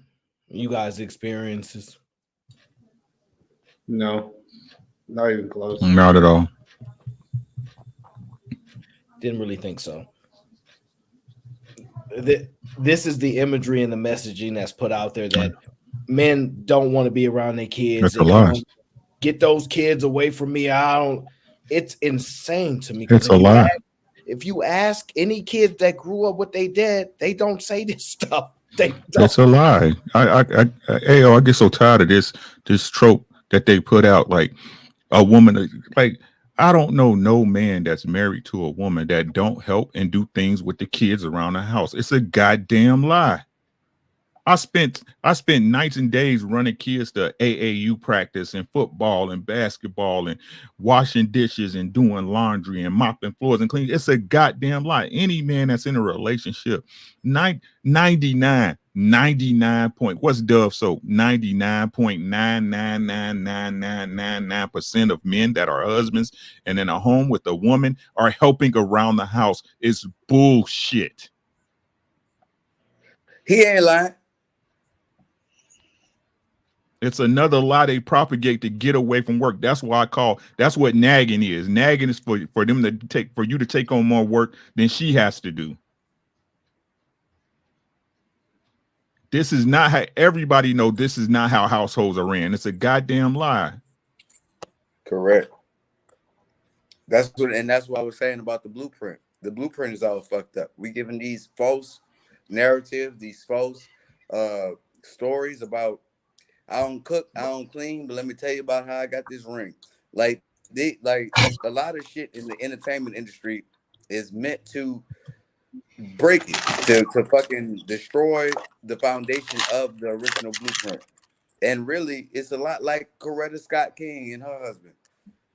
It's about a man going out and getting it how you get it, and a woman sitting at home, taking care of home, taking care of the kid. And a man, when he come back, he do whatever it takes to be cool with his wife. Call it a simp, call it what you want to, call him a bad husband, call him a this, that, and the other. But that was the blueprint to us receiving the freedoms that we have. I agree with Ricky on this one. Hello, everyone, by the way. What's up, Joe? I never heard of such behavior, even amongst the colors. This kind of thing don't happen, on, man. Bro. This ain't Fight Club. Don't do that. Don't do what? Everyone blames black people. Everyone blames black people for everything, man. I'm just saying, even those. But you don't have to call us colors. What's the difference? I'm light skinned. That's a color. You dark skinned. You about to Right. it's about to be a race war. It's about to be a race war. Don't get caught up on the nuance, Billy. We do 6 people panel on my show now. I have a limit of 6 people at one time for a reason. Yeah, that makes a lot of sense. Don't get caught up in the nuance, man. But people don't do this kind of behavior. If you're married, a woman's married to a man, you never heard of a man not helping around the house. Right. Even Bill Belichick you don't see that. around his house. Right, you have to. Both of you living there. Right. Okay. You know what I'm saying? You're both raising kids. Well, yeah, I think it's insane, but I want to give some understanding that it's a possibility that some people might be experiencing this, right? I'm not going to say to what degree or things like that. But when you have gentlemen like such express his views, right? Is he accurate or is he incorrect? Black men are the weakest link. We the weakest link, bro. And niggas ain't gonna want to admit it because it's too shameful, man. You know what I'm saying? We run around here calling ourselves kings and queens and all this other shit. We don't own shit. We ain't trying to build shit. We gonna come together and build together. None of that shit, bro. All we do is promote the destruction of one another, man. That's all we do. You know what I'm saying? By the way of hip hop, by the way of social media, all this other shit. Man, white folks come along and do us any kind of way, bro. They can kill another one of us right in front of us, bro, and we ain't gonna do shit. We ain't gonna do nothing but march, bro. All we gonna do is march. But the moment another one of us, the moment somebody that look just like you, bro, the moment somebody look just like you make a comment on social media that they don't agree with, they ready to come kill you and your whole family, dog. You know what I'm saying? We running around here, we kings and queens of what, nigga? We don't own shit. We won't even save the money and put it in our community so we can build together, bro. You know what I'm saying? But we want to sit up here and be proud. Proud of what, man? You know what I'm saying? You call the white boy weak all you want to, man. When he fell play, guess what that nigga did? He went storm the Capitol. All we gonna do is march. All we gonna do is protest and march and beg somebody to do something for us, man. You know what I'm saying? We gotta stand up for ourselves. Right now, economically, bro, we the weakest link, man. All these basketball players, all these rapping ass niggas, bro, we ain't got no schools, we ain't got no banks, we ain't got no hospitals and nothing, Kimpo. And if you ain't got nothing to bargain with, bro, how can you come to the table? Like, I have something to push back. I mean, I agree with a lot of things that he said, but I have a lot of pushback with what he said. I do agree that the unity and the solidarity between Black people, it ain't where it needs to be. But I do disagree with we don't have anything. The world is a very, very, very have not place. Us in America, we're very privileged and we know better, but we live at a higher rate of living than everybody else on the planet. And not only that, but the Black people who do live here experience greater amounts of wealth than a lot of the Caucasian people on the planet. So, in fact, that we have African Americans here in America that own corporations, that own sports teams, businesses, and this, so forth, so on. So, I mean, it's just we don't own like we should because of places like Lake Lanier, uh, Tulsa. Uh, there's been places that have set us back. There's been situations that have set us back, but as far as that, we still progress. We still figure out a way to survive and thrive. And I just think it's a 50-50 thing. I don't think that it's all, you know, bad and this, that, and other. Like I said, I think that we just need to tweak the blueprint a little bit to get our structure in place. Our structure and our belief systems are in money and monetary goals, whereas a lot of other people, like Hispanics and Asians, their value relies in family, in unity, in solidarity. Well, I Does think the anybody guy. disagree? Well, I think the guy who was talking is full of crap. You know, we really broke it down. It's more Black men married than we think it is. If we take Black men that's 30 and over, it's almost 70% of them married. I know a lot of people don't know this. When they start talking that 34%, they're including kids and they also including people under the age of 20. So this idea that black men are not married is just a bad argument. If we actually look at the guys at the right age, they are married, they are producing. Those black men, those 70% of the black men are the ones who actually create the wealth. The married people, come on, man. That guy just talking about he's talking out his ass, in my opinion. I think he's speaking from a place of truth and pain. He's probably, I would say he's probably early 40s, just about a grade. What do you think that he said? I think he can attribute his entire life post crack era. I think he can attribute it. What did he say? But I'm saying, what did he say that was fact? Was hard cold? I mean, hold up. We kill ourselves the most for whatever reason. I don't care what the reason is. We kill ourselves the most. We should at least allow ourselves to grow and to be. Our numbers should almost be double from the time that we were freed and so-called emancipated in America. We should have 80 million. We having a lot of babies, and there's quite a few of us taking out more than any other race that's been planted on America. And there have been police killings of us, yes, but we sort of seem to trump our numbers. In one city alone, it's almost 800-900 young men of color and women every year for the last 25 years, 30 years. And there's 4 or 5, especially the major cities where most of us reside. Most of us reside in urban areas anyway. I believe most of us could be doctors, lawyers, truck drivers, whatever, house builders, anesthesiologists, whatever. I feel like we have that capacity to do that. I just think a lot of us just from that time, post time, is just not, it hasn't been like that in our communities forever. Over the last 40 years, it changed, and this is the repercussions of what started then. This is the repercussions. I just think most people delusional, misinformed, have this desire for an fantasy type world. Black people have rich Black people, middle class Black people, low class Black people. In every group, there's some theory or dream that we're gonna have 80% of us rocking out at the top. Doesn't exist in any community. For some wild thought, they've convinced us to attack ourselves because not enough of us are doing well. But if you really break down the percentages almost everywhere, it's roughly going to be about the same. All you have to do is go to each group. I don't understand. I was about to say that. I was about to make the same point that black people aren't doing anywhere near as bad as we hear that we're doing. We're not. We're actually doing pretty well. All things considered, especially when you're taking all things considering, we're actually doing quite well. You know, given our history, it's going to take us longer to climb a ladder than some other communities, because some communities have a head start. It just is what it is. But that's neither here nor there. A lot of us, I say most of us are doing well. Most of us don't commit crimes. The vast majority of us do not commit crimes. You know, and let's be honest. Let me get Dusto in here. What do you think, Dusto? I heard a lot of cabinetry dust as usual. The same bipolar talking points. CBG in full effect. Tell that little nigga we just dropped the bread. The sniper you waiting outside for that air. My game sit up, and I know they gonna blast. That's horrible. Yeah. So, but what I was saying, chance, but he started right off with the dust comes. But let's be honest. African Americans are the richest black folks on this earth.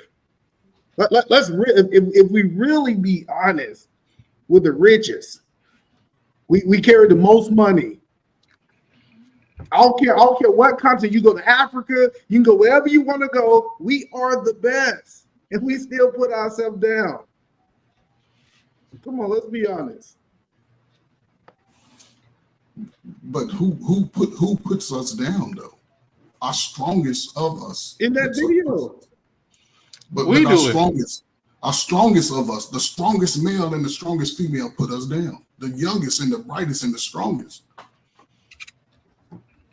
Us old heads and us guys that gone through that wisdom, we fighting for that. Man, Shit, I ain't fighting for nothing. But you fighting for your own survival. No, exactly. That's that's the problem. Like at the end of the day, everybody got to eat. You like, and this is the problem. Everybody, this is what crazy to me, right? This is the story they try to paint, right? Oh, the white man, they got everything together. They have all the resources. They got each other back. They ain't got each other back. They got their self-interest at heart, the same way you do. You got a family to take care of. And this is the whole problem. Like, okay, so to reference, we see them kill somebody in front of us, and then don't nobody do shit. So if I go cap this motherfucker, y'all gonna take care of my family? Y'all gonna make sure my wife bills taken care of? Y'all gonna make sure she eat? Y'all gonna make sure my baby's taken care of? Hell no. Y'all gonna be like, oh, he a G while I'm in jail. Stop that bullshit, bruh. Everybody out here trying to make their way. Some people gonna be here, some people gonna be there, and after you gone, it's gonna be the same shit. Don't nobody control a system except the people who really control it. That's facts. And so my question is this, and he spoke true. So going forward into the next millennium, where does that put us as a unit? Good. Listen, Trey, I promise y'all looking at the young people and y'all think that we lost. Y'all think that we broke. I never know. You can't assume that. Hold on. No, I'm just saying, when I usually hear older dudes talk, they look down on us. And this is not to you, Trey. They're like, oh, they not working as hard as us. Listen, I get it, Trey. This might not apply to you, but we're talking to everybody. They look at us and they're like, you not work. We was working 50 hours and y'all working 30 hours. Like, we hear these things. It's not things that we think are being said. Y'all hustle's just different. Y'all hustle different. So, but the point that we saying is we gonna be all right. Like the ones who know, I believe that my kids are gonna be better than the kids who decide not to be inside of a marriage. You call me wrong. You can call me all the things that you did. Since I did it the right way, I think my kids are gonna be better. You can call me cocky. You can call me arrogant. But you got two different people. You got the people that do it the right way. You got the people that do it the wrong way. And they typically get different results. And y'all can say that that's not guaranteed, but there's no guarantees in the world. Well, the only thing I I'm fine with everybody's perspective. I think that more than we actually agree to, a lot of stuff is more circumstantial than we believe, right? It comes solely down to we're living in an economy that's based upon individualism.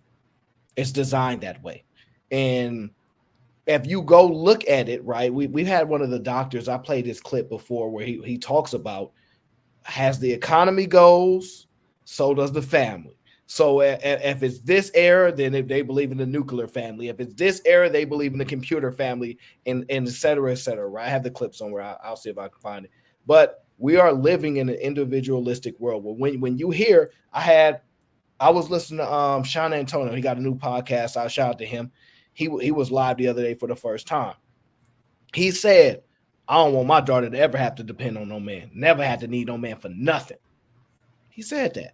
I'm not saying he's wrong, but we keep making a comparison to a time when women needed man and put it in circumstances where we've designed a society where you don't need a man.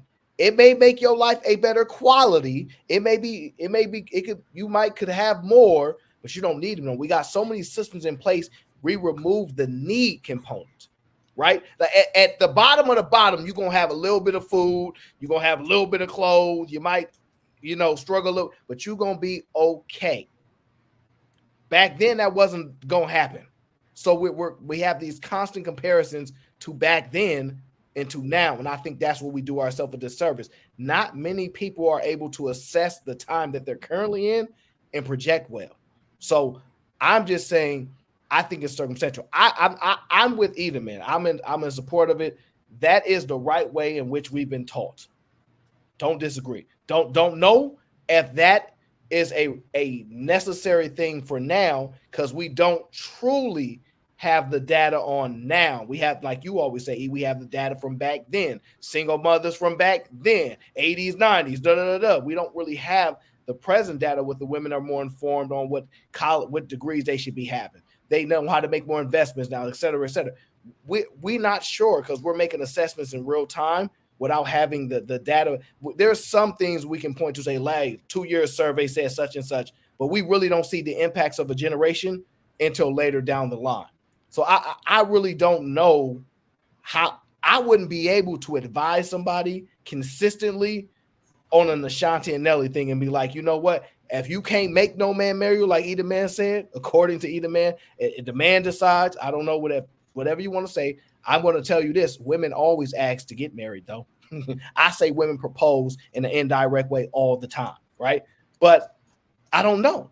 Ashanti says she want her child, she want a family, whether it's the right way or not. I'm not willing to die and not get a chance because I'm having to wait. Women want to be empowered.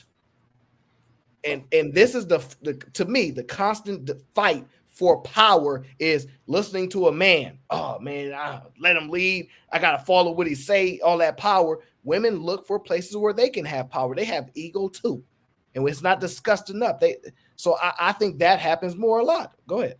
And Aaron, all I'm saying is I want these people who don't want to be married stop messing up the married numbers. Just don't get married. So we can show y'all that the people who want to be married is staying married. But if we're forcing people to get married who don't want to get married, it's just gonna mess up our numbers, and we're gonna think marriage don't work, and these people just didn't want to be married. I will say this. This is what I'll give you.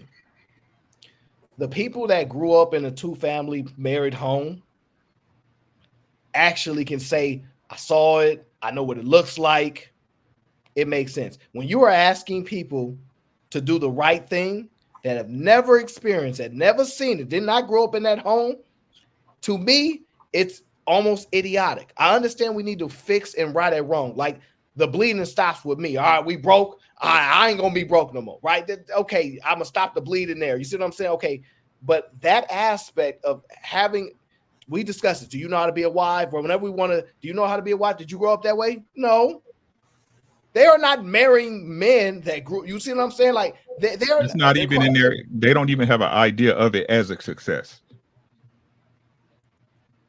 Well, did those women? Well, I don't want to say that because some people won't like it. But when I start having these conversations, my wife was groomed to be a wife by a stay-at-home mom. Like she grew up in that environment, and I get that. And man, that's why you're so happy all the time. Even when I try to get on your nerves, man, it don't work. That's why you got a wife at home. Well, hold on, wait. That's why you're so happy all the time. Well, wait. There's an inconsistency there, and you can answer the question. You cannot either, man. Prior to your wife, were you dealing with women that were raised to be wives, or you're unsure? Some yes and some no. A little bit of Right. both.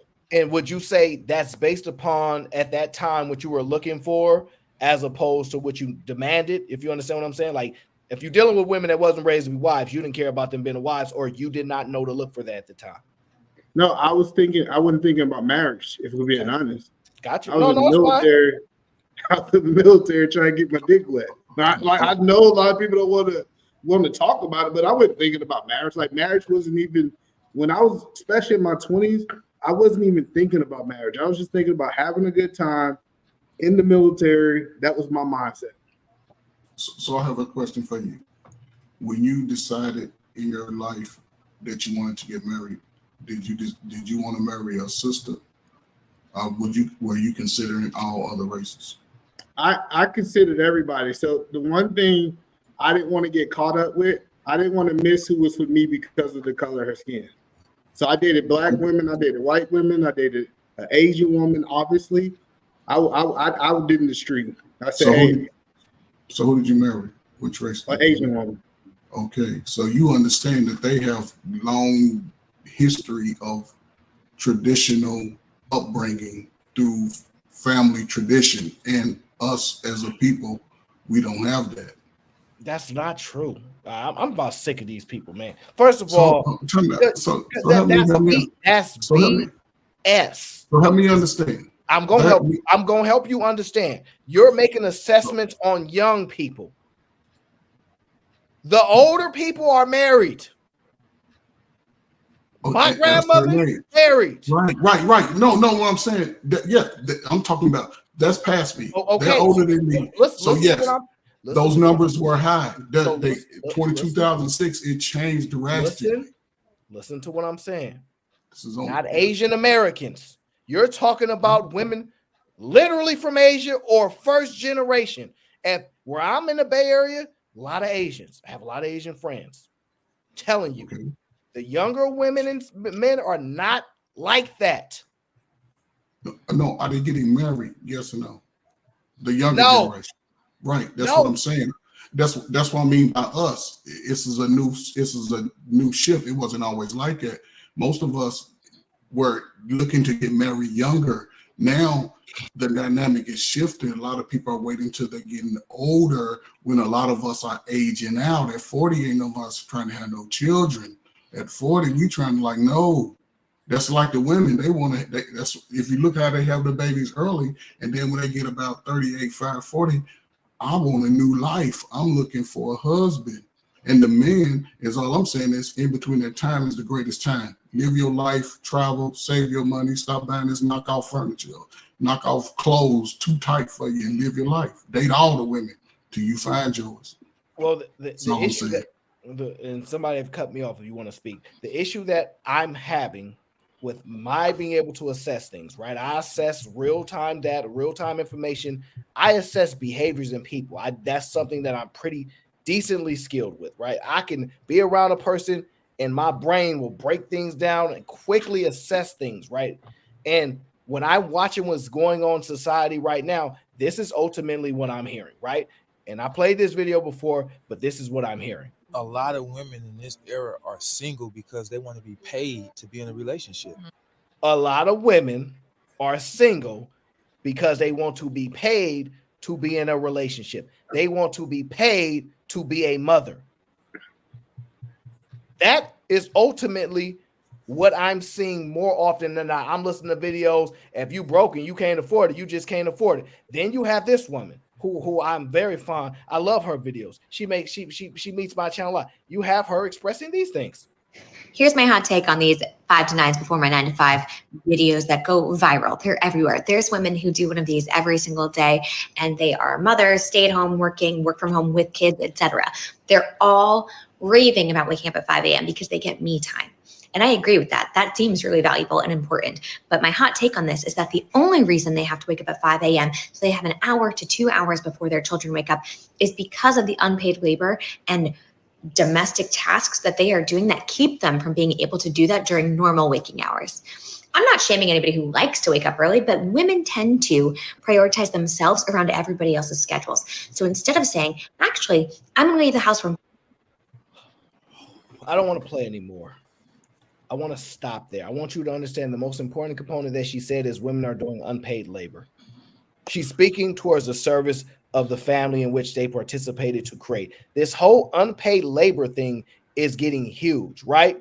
It's huge. Oh, we ain't getting paid. You getting a nanny, you getting a cook, you getting all these things. And It's unrealistic. But the problem that I'm having, and I'm going to take this time to assess it now, right, is that there is a huge desire for women to be paid to be in a relationship, right? And if you also notice, right, which I think is insane, because I'm going to tell you like this, that is your burden to society. I know you don't want to hear that, you know, you have a burden to society, not just the burden that men have to carry, but you too have a burden to society. It ain't happiness. It ain't no soft girl era. Life is hard, difficult. You don't get no other opportunity. You get hard and difficult too. You get moments of joy. But you get a difficult life just like the men do. You got to choose. They have a burden. You better learn to choose your heart. Shit. That's what's crazy about like I hear you on this. This is like you could be single, it's gonna be hard as fuck. You can be married, it's gonna be hard as fuck. Choose your heart. Choose your heart. It's just that simple. Problem is, most people, the vast majority of them, are only surface level thinkers. They can't see past this right here. What's right in front of them, and a lot of people can't even see that. You know what I'm saying? That people are too self-absorbed, wondering what's going to happen to them. When in marriage, it ain't about you at all, and that goes on both sides for the men and the woman. It ain't about you.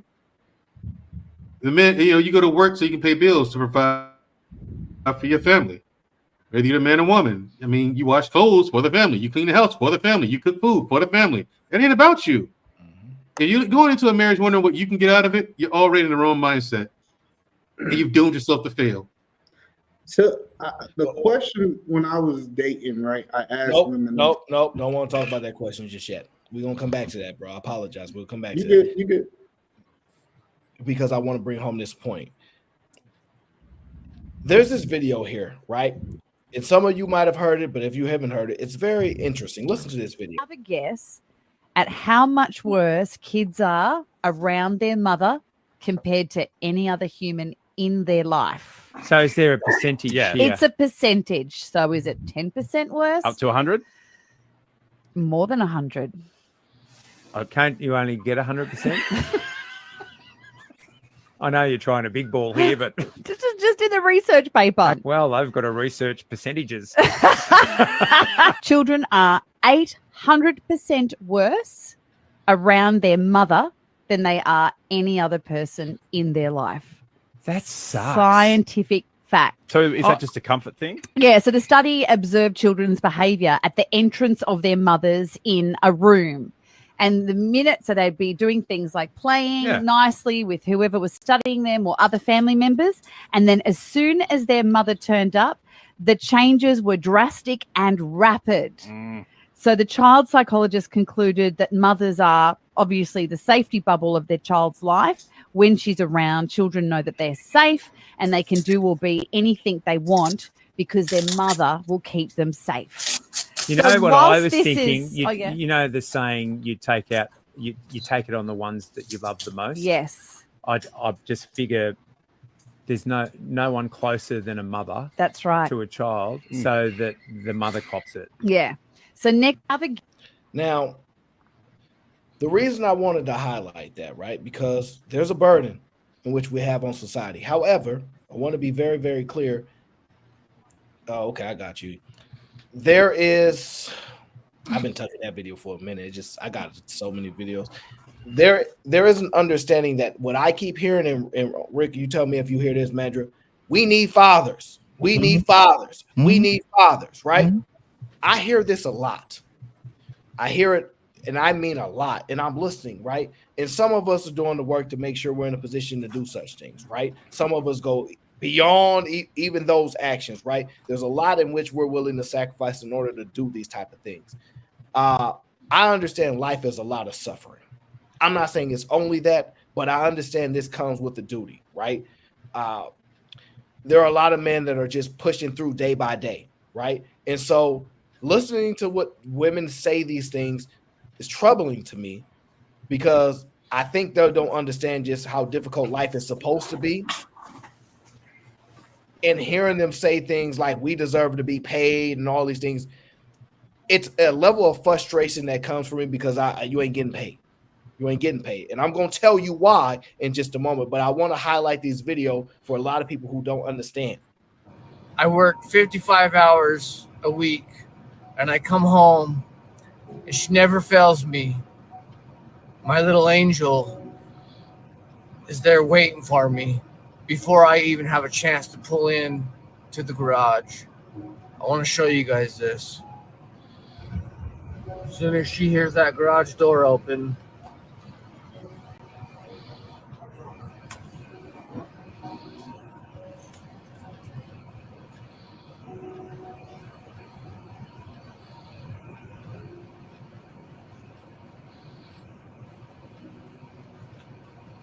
you guys see that? That's the reason why I don't give up. And I can't give up because I have people who love me and who care about me. Sorry about that, guys. I didn't mean to do that. Look at that. This is what I come home to every single day. Hi, beautiful. Hi. I love you. Love you too.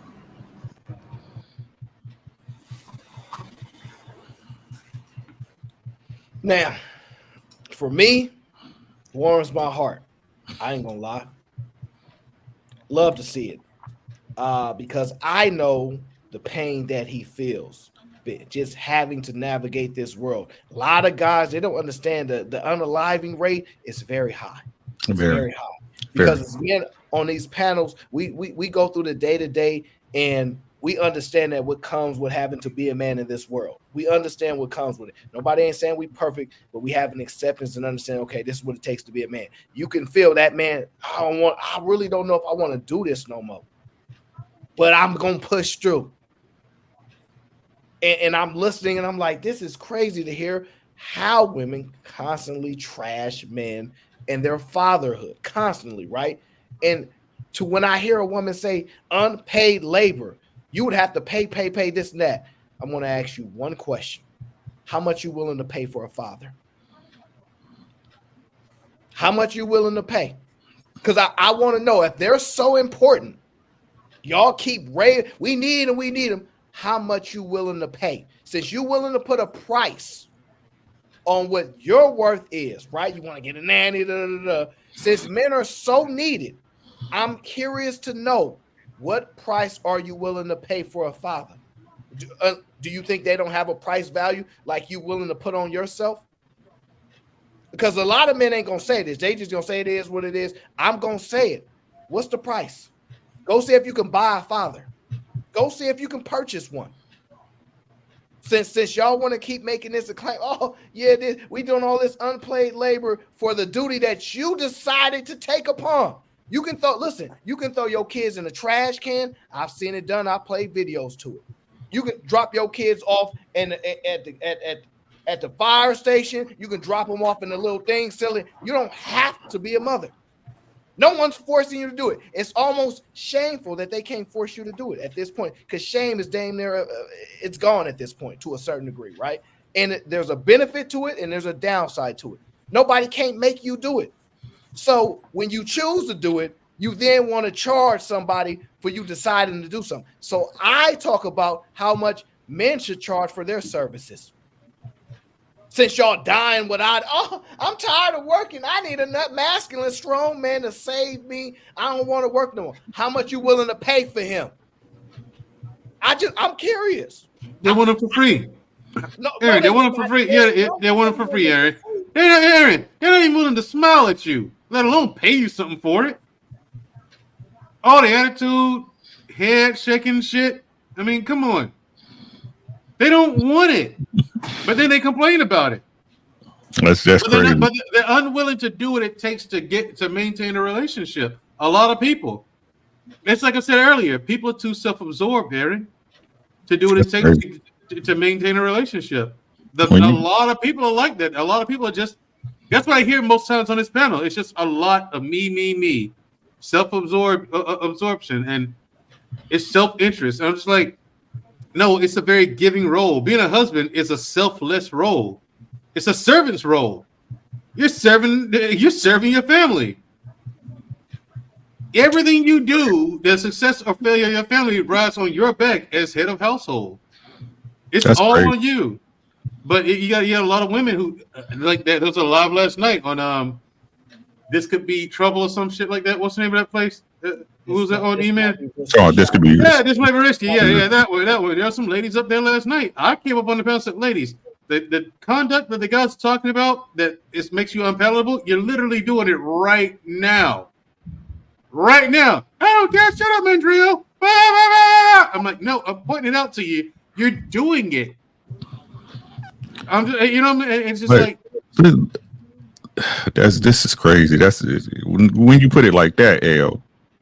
You know what I'm saying? When you put it like that, I mean, think about. So let's think about what the video just showed, right? So they want to charge for work that they bad at, right? They want a man. The work they do, they should be paid for, but they bad at it. Because what it just say, the kids don't act right when they with their mama anyway, right? 800% worse with the mother. 800. Scientific fact. Scientifically studied and peer reviewed. According to the young lady. And peer reviewed, apparently. 800% worse. But they not willing to change, adjust, alter, fix, or patch up anything to get a father and a husband for their family. So who loses?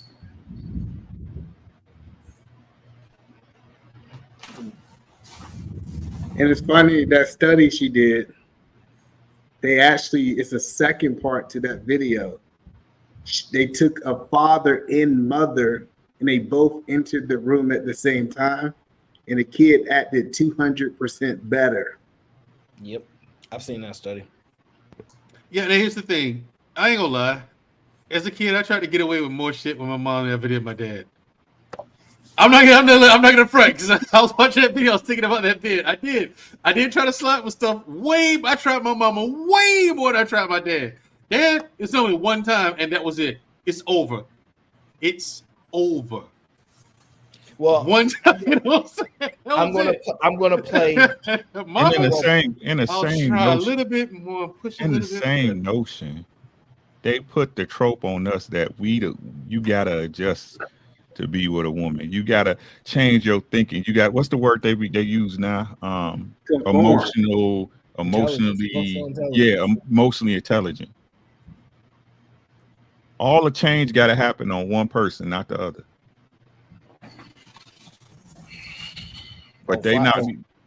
Friday show AOC. Oh, it's gonna be a full-fledged. Right, it's gonna be in the. What I'm putting together for that. I have 3 videos that I want to play for you guys. First one, this lovely lady here. She wants to express herself, and I think we should give her an option to do such a thing. Right? Let me pull it up here.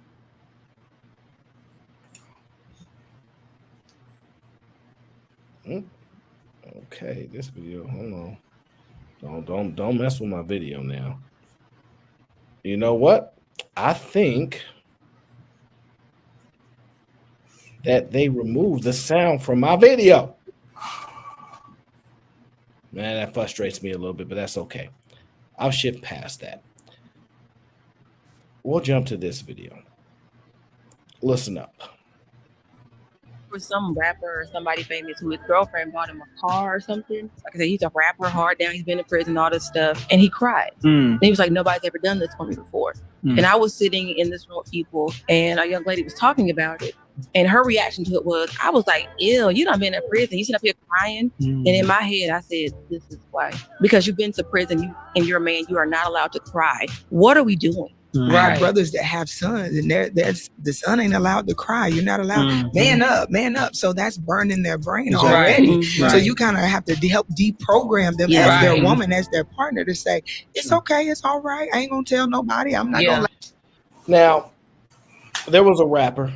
I forget what his name is. Some of y'all might know him. His girl bought him a car or bought him some land. I think her name is Ari. He's a decently known rapper, right? The reason why men break down in those situations, because they ain't never had nobody do nothing for them. They so used to doing everything themselves, mind blown. Like, dang, yo, somebody really did this for me. It's crazy. Knowing that he could do it all for himself is not the same as a woman telling you, I can buy it myself. I can do it myself. What can you do for me? See, there's this video. Let me see if I have it. And at first, go ahead. Ladies, if you do something nice for your guy, or you buy him something, give him a gift, something like that, and it brings him that kind of emotion, that's your target. That, because you got him now. You got it. Whatever you hit, that's your target. That's what you need to nurture and massage.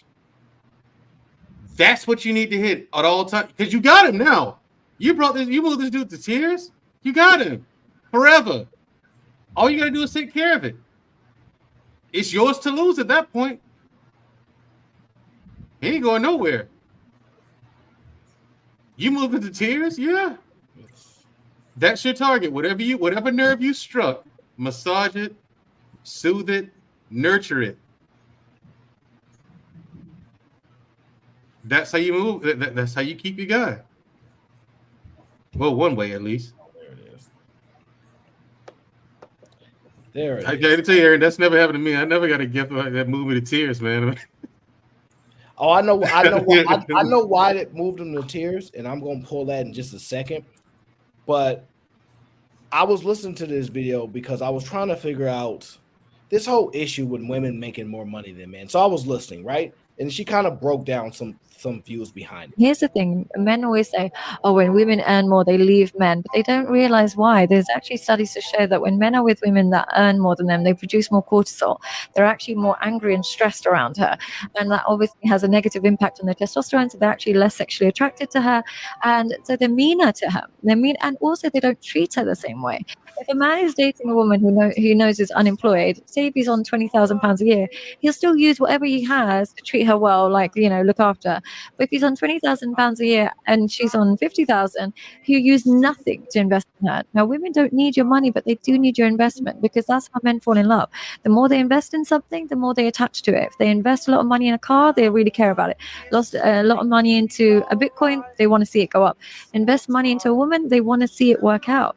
So when they are with a woman that earns more, they invest so little, so walking away seems so easy for them, and it seems so hard for her because she's been the one that's investing in them. So it's very difficult. It's not just the woman who's rich and now she leaves you. The man no longer adds any value. That is the main issue. He doesn't use whatever tiny resources he has on the woman like he normally would. Now, I heard a ton of different things in what she said right there. Ton of different things. First thing being an investment, right? Investment. Now, it's funny because somebody said that I'd rather get with a girl that ain't got no job or nothing like that than be with a girl that ain't got nothing, right? So that she a value that I can do something for her, right? I've heard people say that. Now, the key thing is she's speaking about investment. Cortisol levels rise, and that's really the stress levels of what she's speaking to, right? When a man is dealing with a woman that makes more money than him and yada, yada, yada. Maybe true, I don't know it. And it turns him off, lowers his testosterone, et cetera, and it causes some level of issue. What I heard was this. A man falls in love when he invests in you, right? And there's some level of monetary value. She goes on to indicate that a woman has a hard time walking away when she got to invest money into you, fellas. When I tell y'all, make her spend that bag on you. Yes, ain't nothing wrong with a woman coveting money so much. The reason why, like, it's funny, the reason why women want you to pay for everything, you do everything, so they have little investment involved. When a woman puts 50,000, 100,000 in you, you're going to have to pull her off your leg, kicking and screaming for her to leave, because it's a higher level of investment involved. That's what indication it is for that, because it's proven that when women spend their money, it really bothers them for you to take advantage. A man spends his money, according to them, to manipulate you. That's what they'll say, because it ain't no thing for a man to spend $60,000 on OnlyFans. Ain't no thing. Go ahead and take that. Yes, it is. Man, listen. The point being, who pays for porn anymore, Aaron? It's free. No, it's not. Yeah, it is. It's not, because go to Google. No, but see, it's I don't even waste my time. But for someone that wants a specific, neither do I. But it's fucking free, dude. It's not when you want a specific thing. If you want a specific look, a specific person, et cetera, there's no way you're telling me that these people are making this money because they think these people are just like robotic, that you can switch them in and out. There's some type of connection there. And they go into it in other videos that people that do that kind of stuff. I don't know. But the point being is, so I kind of get what she's saying. I think it's kind of being called out of context. So if a man only thing he have to keep this woman is money, if the woman's able to get money, she replaced his need. But what we've been talking about, say for example, if he's a great father, if he's a great husband, if he's great in other things, I believe that those women hold on to those men longer, because it's not about money anymore. Well, fine if they got kids, but I'd argue in a lot of those situations they don't have kids, right? So the point being is that what she's saying is when a man don't have as much money as the woman does, he does less investing in her. And my suspicion is, because I hear women say things like that, what's that gonna do for me? I could buy that myself. So if I make 20,000, you make 50, and you gonna tell me I could buy that myself. What good is that gonna do for me? I can do that myself. I can do for myself. Why would he make any investment?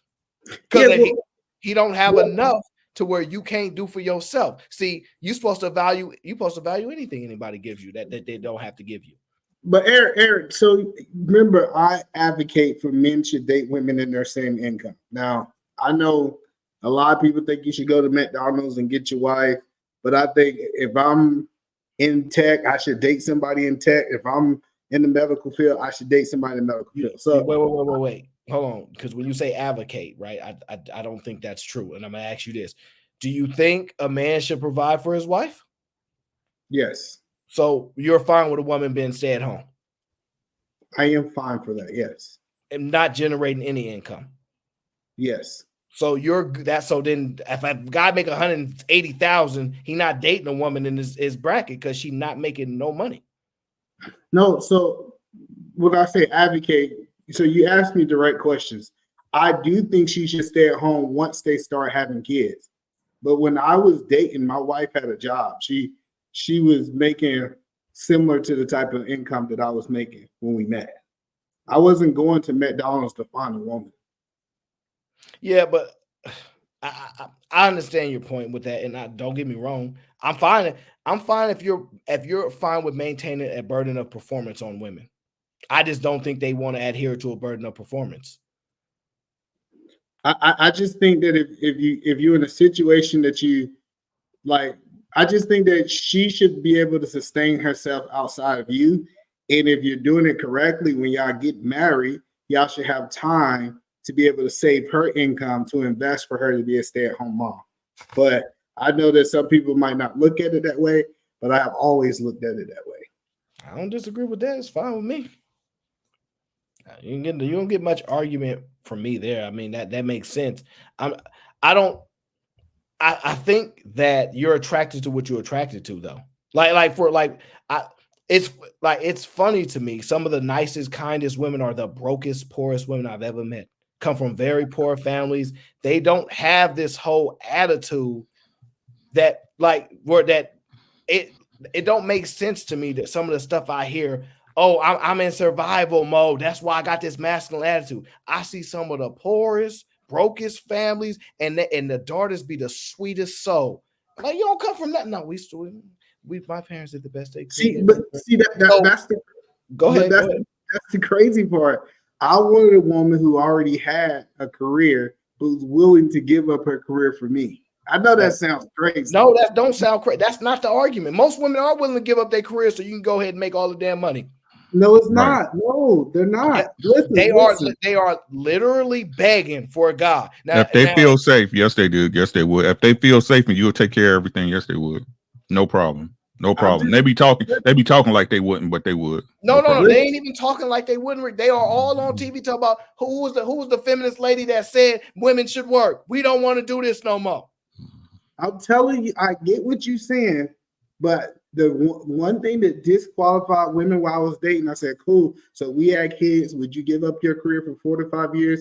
And a lot of women who was getting the money said, absolutely not. I want to keep doing this. I stay home for my trimester, this, that, and third, but I'm going back to work. And that's because they don't feel safe. That's cool. Well, that's why I left. I was like, a combination though. I think it's a combination because there are women. I think women, unfortunately, they don't realize that they're really susceptible to too much information that they're not prepared to really make decisions on. They hear information like this: "Girl, what happened? Something happened to your husband. What you gonna do?" Yeah, like exactly. You want to just be stuck at home, not doing nothing. He gonna think out of fear. Like he gonna think you lazy and you ain't got. What happened when your kids leave? You ain't got no career. You ain't been working for 15, 20 operating years. out of fear. They hear a lot of information and they're making assessments like that. So I think that's the primary reason why they said no. But I get it, but it's almost like gambling that she's gonna change her mind. I don't disagree.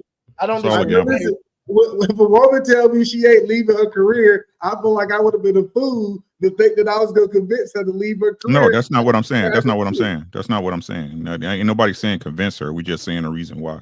You know what I'm saying? Yeah, I get it. And so I was sitting down and Trey asked this question. He's like, hey, was I talking to, black women? I would sit down and have this conversation. They'll think that I was crazy. They would think that I was out of my mind. That I was saying, hey, I want you to give this up for me, for our family, so our kids can be in the right situation till they get into school. People thought I was crazy. Like, why would you ask me to do that? We can get it twice as, if both of us continue to work, our house can be twice the size. And I said, well, what if we get a smaller house? Because our first house was small, so that you can stay home and we'll work it out that we can't upgrade over time. Most women wanted instant gratification right then and there, and they didn't want to give up something that they was passionate about. They purpose. They didn't want to give that stuff up. Does your wife come from a 2-parent home? Yes. She understands that value. A lot of women in the market today haven't had that experience. So they're going to operate out of fear initially. Coming in, they operate out of fear.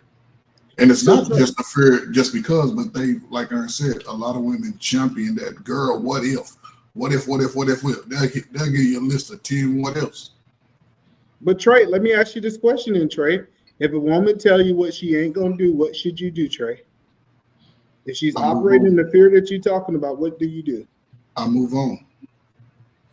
That's why I moved on. So I agree that it was fear, but since they was in fear, I just moved on. That's the only point that I'm saying. I moved on. I said, hey, and then when I met my wife, she said, I give it all up today. She said, I trust you. She said, I give it all up. And you know what she did? She stood on exactly what she said. Like I said, she really cared about the medical field. She really cared about saving lives. And she gave it up for our family. That's why everybody think it's crazy when they say it's nothing my wife can do to make me leave her. I know people don't understand it, but I know what she sacrificed for this family. I know what she gave up. I remember seeing her crying about giving it up. It wasn't something that she wanted to do. It was something that she just had to give up because, she understood where it was going. Because you asked. That's what. Yeah, but see, this is the problem, right? Certain men can detect other men of character, right? We ain't saying they perfect, man, but other men of character, where they word is they word, right? Where you like, man, there are women that understand that too. Dang, like, and there are people that believe in who they believe in. Let's just be honest. You believe it, and at the end of the day, there is a certain. Be honest. During that situation, you probably gained the greatest respect from her you ever could.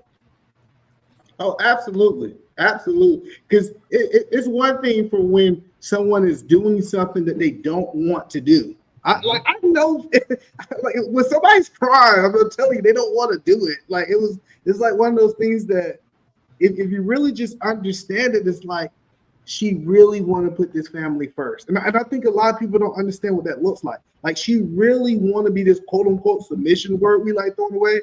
Like she's gonna trust me. And I'm gonna I didn't have it all. When we was having this, everything you didn't have. I know, just like I said, you didn't. You ain't have it all figured out. You ain't had this action plan go. Men be figured out on the go, and they get better and better with time. This is why I always say I don't dream. I don't have no plan. I don't know nothing about that. I'm figuring out as I go, because I think we give a horrible message to men that a lot of us got this stuff figured out, and they over there beating themselves up like, man, I don't know which direction. And listen, we are figuring this out through life.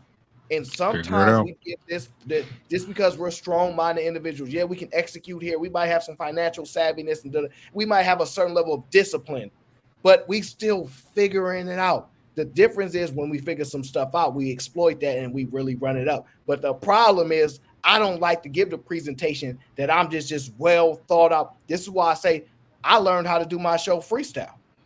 I used to write. I used to really put my monologues together. People used to watch my old shows. My monologues was the best thing they came to the show to do. I had to learn that I was restricting my abilities by being so focused on that I don't even do it no more. I don't write nothing down. I do everything freestyle. I was like, oh, I don't even watch the full videos. But throw that there, because I want to show people as I go in real time, figuring it out, because I think that's more beneficial for people than to see. And this, I'm gonna say this, and y'all ain't gotta be on board with this. A lot of people sell lifestyle. They sell success. I see it. I can give you listen, I love Dave Ramsey. He's my guy. I was just telling a friend about this today. They said one pot rule. And I said, okay. But when I show you this video about how that one pot rule can work, it's not because the thing I dislike about married people from time to time is that they will say everybody's marriage is different and then give one marriage style answers. I love you. You know that I rock with married people. I support all that, but they do that too much. You don't say everybody's marriage is different and then give one marriage style answers. To me, that's a little crazy, but it happens more often than not. And I'm just like, Dave Ramsey sells you lifestyle. He sells you family. Let me give you an example. Most women, young men, are struggling to create family, find value. And when you see somebody that seemingly has what you desire, has what you want, it's easy to sell it. That's why I tell everybody, they're like, oh, when you gonna do your money show? I'm building a community in which we have conversations about money, but I'm not going to sell you I'm a guru. I'm not going to do it. I'm going to build a community in which we have these discussions that are taboo and want to share ideas, because I think that's beneficial. But I see so much of this selling this life, selling this. I'm like, the smart guys know, Dave Ramsey, you make a lot of money by saying I've been married to my wife for 40 years. Because a lot of people desire that. Oh, yeah, me and my wife, we share the one pot thing. Even if you don't, it still sounds good to say it. like you're winning in all kind of ways. Now, buy my book. Like, you see, like it's when women that are unattached to a man that has vision can't get that type of protection to understand. Yeah, they can't. But Aaron, you know what it is? Some of us just happy, and we want to tell people we happy. A lot of people be thinking that Eden Man Williams trying to sell you or something. No, I'm not talking about you. I don't do indirect shots. You know me. I'm saying, having conversations. I'm telling you, gurus online, they sell this stuff, bro. We like we. I ain't no guru. Listen. We all see a formula. We all know how it works. Mm-hmm. Like, you could buy a wife. Hey, we're gonna pretend like we've been married for 20 years. Like, we see the formula. To me, I have the vision to identify and go, okay. I listen very well. That's one of my better skills as I learn over time. You need to listen to understand. So when I'm Aaron, listening, you're gonna get canceled. I'm not worried about getting canceled. I've been canceled They're for gonna all get kinds you. of things. When I'm listening, I'm like, all right, no marriage, no one marriage is the same. It's different for everybody. All right, I accept it. Next thing, oh no, you have to do it this way. This is the only way it's gonna work. But listen, Don't ask Aaron, me to listen no more. I can't do Aaron, it. but what it will be crazy if Rick was trying to tell me the way to do marriage, and I know he don't really do this, a way that he never did before. But like, wouldn't it sound crazy if he was like, well, you should do this? And I'm like, Rick, did you try that? He was like, of course not, I ain't tried that. But I heard that it worked. Most of us is speaking from our experience and the things that work for us. And we're not telling you to do it, but what we do here from the married perspective, we hear people say, man, I just don't know, everything's wrong, it doesn't work, we just feel like it doesn't work. And we telling you what works for us. Some people take it as advice. In reality, we just saying, hey, this is what's working for us. That's how I look at it. Man, anybody will say anything. At any time, at any given time, they'll say anything, and people want to hear what they want to hear. 1 minute, it's the single mom. 15 minutes later, we're the most active fathers in the Black community. Make that make sense? But they sell it and people buying it. They never even sat down and did the math. So with the marriage and all the women, it's very easy. People want to hear what they want to hear. Listen, get your money. The And by the way, I'm on sale, 20% off now. But I want to get booted for the night. Come with the money.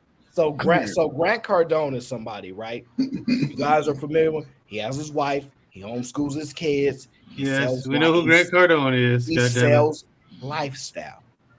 Yeah, 10x lifestyle. Like don't get me wrong. He might be really good at business, and I'm gonna go into when I start speaking to my people about a lot of this stuff. But I'm telling y'all, it's just messed up, man.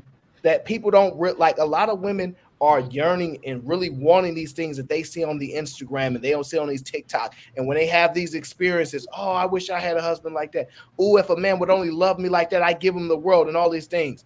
The reason they design this stuff is because it's a selling point there. And a man like Rick be like, hey, because we know it's important to be careful of who our woman listens to, because we know their minds can be penetrated a certain way. So that's why we don't like a lot of people talking to our woman, because she's going to fall susceptible to that listening to people. We are the ones that don't fall. Not true. How do you explain red pill? What happened? How do you explain red pill then? What do you mean? Talking about the men don't fall for it. They don't fall for that. How do you explain red pill? CBG in full effect. Tell that little nigga we just dropped the bread. The sniper you waiting outside for that air. My game sit up, and I know they gon' blast. Well, let's be honest, Aaron. Before he left, he said some men don't believe it. He didn't say all. There's a sucker born every minute and 2 on Tuesday, bro. That's true, but Ricky, we got red pill, MGTOW, black pill, manosphere, all this nonsense that, like I said it before, I said it again, all this nonsense that does nothing more than men adopt this ideology that does nothing but guarantee that they'll never be attracted to a woman. No, I don't think that. I think that every single faction of this shit makes valid points somewhere in them. There's a little bit of truth in every. Of course it is. I agree with that now. I do agree with that. There's truth in it. So like I'm saying, I hear what you're saying, but at the end of the day, it comes down to you being smart enough to know what works for you and what doesn't. You see what I'm saying? That's really what it comes down to. I think red pill has some real shit about being your best self. You know what I'm saying? I agree with that. You know what I'm saying? I think the Pooh Keishas has some shit to say too. You know what I'm saying? A sisterhood, such and such, don't settle for certain shit. Yeah, facts. You know what I'm saying? The bastardization of it is the problem, where you put all your eggs into one basket. And when I refer to marriage, I'm not telling y'all to do what I do. I would never say that. I tell y'all what works for me. You see what I'm saying? And I can't knock nobody for their journey, because my journey, me and your journey, it ain't the same. Me and your successes are not the same, right? But I think with most people being good-minded people, there's a certain baseline of rules that everybody should be able to live by, though. Yeah, I agree with that. And you said something really unique. I guess you broke it down in a sense, and that's why I understand you and come on and speak to you in this capacity. You said you're figuring it out as you go. On my end, I say, as a man, you should, and you're moving, so you're seeing life and you actually making life happen, whatever lane you're in. And that's what I say to the younger man, even younger woman. As you make life happen, whatever lane you decide, whatever you're going to work with people, work by yourself, build, I don't know, take it apart, whatever you do, as you live it, you start to see life develop for you, and you can get a better sense of what you want out of life as a whole, whether it comes down to you personally, mental, physical, psychological, family, children. But if you don't take the opportunities whenever you get to that age of reason, whatever age that is, to move on it, start figuring it out, start trying different lanes, not putting all your eggs in one basket. Keep a few dollars here, a few dollars there, a few dollars everywhere, spread it out so you can gain that full knowledge when you prepared for it. And that's all I'm saying. You said exactly, I guess I was saying it wrong, but figure it out. You young, you have a mind, you have thoughts, and you're starting to put them on wax. You're starting to put it out there. It's not just for the world, but it's also for you. And when you put them both together, the end product is nowhere near in sight. You're gonna keep doing this forever. Once you in, you're gonna keep doing it. You're gonna be gray hair like me, still living life, making a difference. Is all I'm saying. This is the greatest time for us to do. Yeah, I think for me, right, I wouldn't say I understood the gravity at which all my actions took, but I knew that they had real consequence. I couldn't say to how severe that they were, but I was always conscious that, oh man, if I do something, this could really have a drastic impact on my life. I've been always aware of that, right? Now, so I've taken certain steps. I don't drink, I don't smoke, I keep control of my mind because I want to make sure that I'm responsible and I can't say somebody else or this made me do this, and that, right? It's important to me, right? But I also still know that the actions that I do take or don't take come with consequence. If I don't take this action, let's say ever get married, right? There's a consequence to that in life. I may not know the severity, but I know there's a consequence there. If I decide that I'm never going to have children, there's a consequence there. I may not know to what severity that it is, but I know there's a consequence. All of my actions have consequences. All of them. I don't inactions as well. know. Go ahead. Your inactions as well. Yeah, just throwing that out there. Yeah, so the actions I do take or don't, consequences all around. I'm hyper aware of that, but that does not mean that I'm going to make the right decision or best decision every time. I just know I have to be accepting that there's going to be a consequence for my actions or inaction. Either one, it comes with this, right? And I'm willing to say, if I'm going to accept this, the decisions that I do make, I can't be pushing it off on nobody else. You know what I'm like? I have to be accepting of that. And so, yes, I'm navigating, but I'm doing it in principle. I'm doing it with character. I'm not going around being a shady person. I'm conducting myself right way. I'm not stopping nobody else from getting money. I'm not taking money out of nobody else's pocket. I'm promoting, look, everybody eat, everybody live a good life. I'm doing certain things in which if I was to be judged on it, I'm fine with it. People want to make an assessment, I'm fine with it. You know what I'm saying? Like, that's called being a man. That's all it is. That's all it is. Aaron, I mean, it's amazing to me when I see people how many people try to pass the buck off on someone or something else. You know what I'm saying? But then when you tell them, no, what could you have done in that situation to render a different outcome? They say, I don't know, nothing. All right, Rick. I don't know, nothing. I'm like, yeah, you could have. You just didn't choose to. You know what I'm saying? I understand there's some situations and things that happen to you that are not under your control. It's, you know what I'm saying, that you don't control that. Those are the things that you kind of have to look at and learn as to how you got there in the first place. So that's one thing where you can do self-reflection on. But people don't think, again, Aaron, most people are surface level thinkers. They're not thinking like this. They're not thinking like you are right now.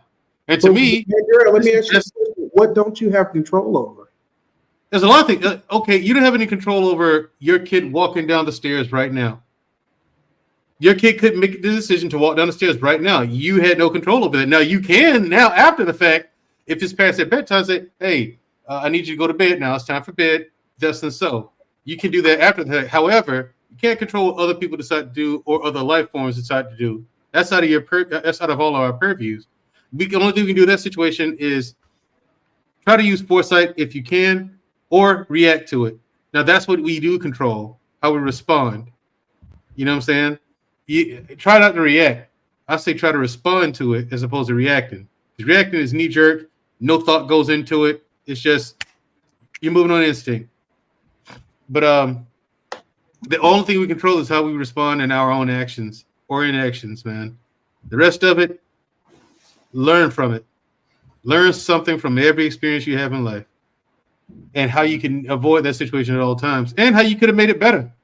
So I just feel like, yes, you're right. I technically could have controlled, but I don't want to go deep down that rabbit hole. But yeah. I can't control. Surface level thinking. Yeah. JJ says every couple I've seen or case data, when it comes to marital issues, they all lack multiple basic relationship skills: effective communication, conflict resolution, well-defined boundaries, etc.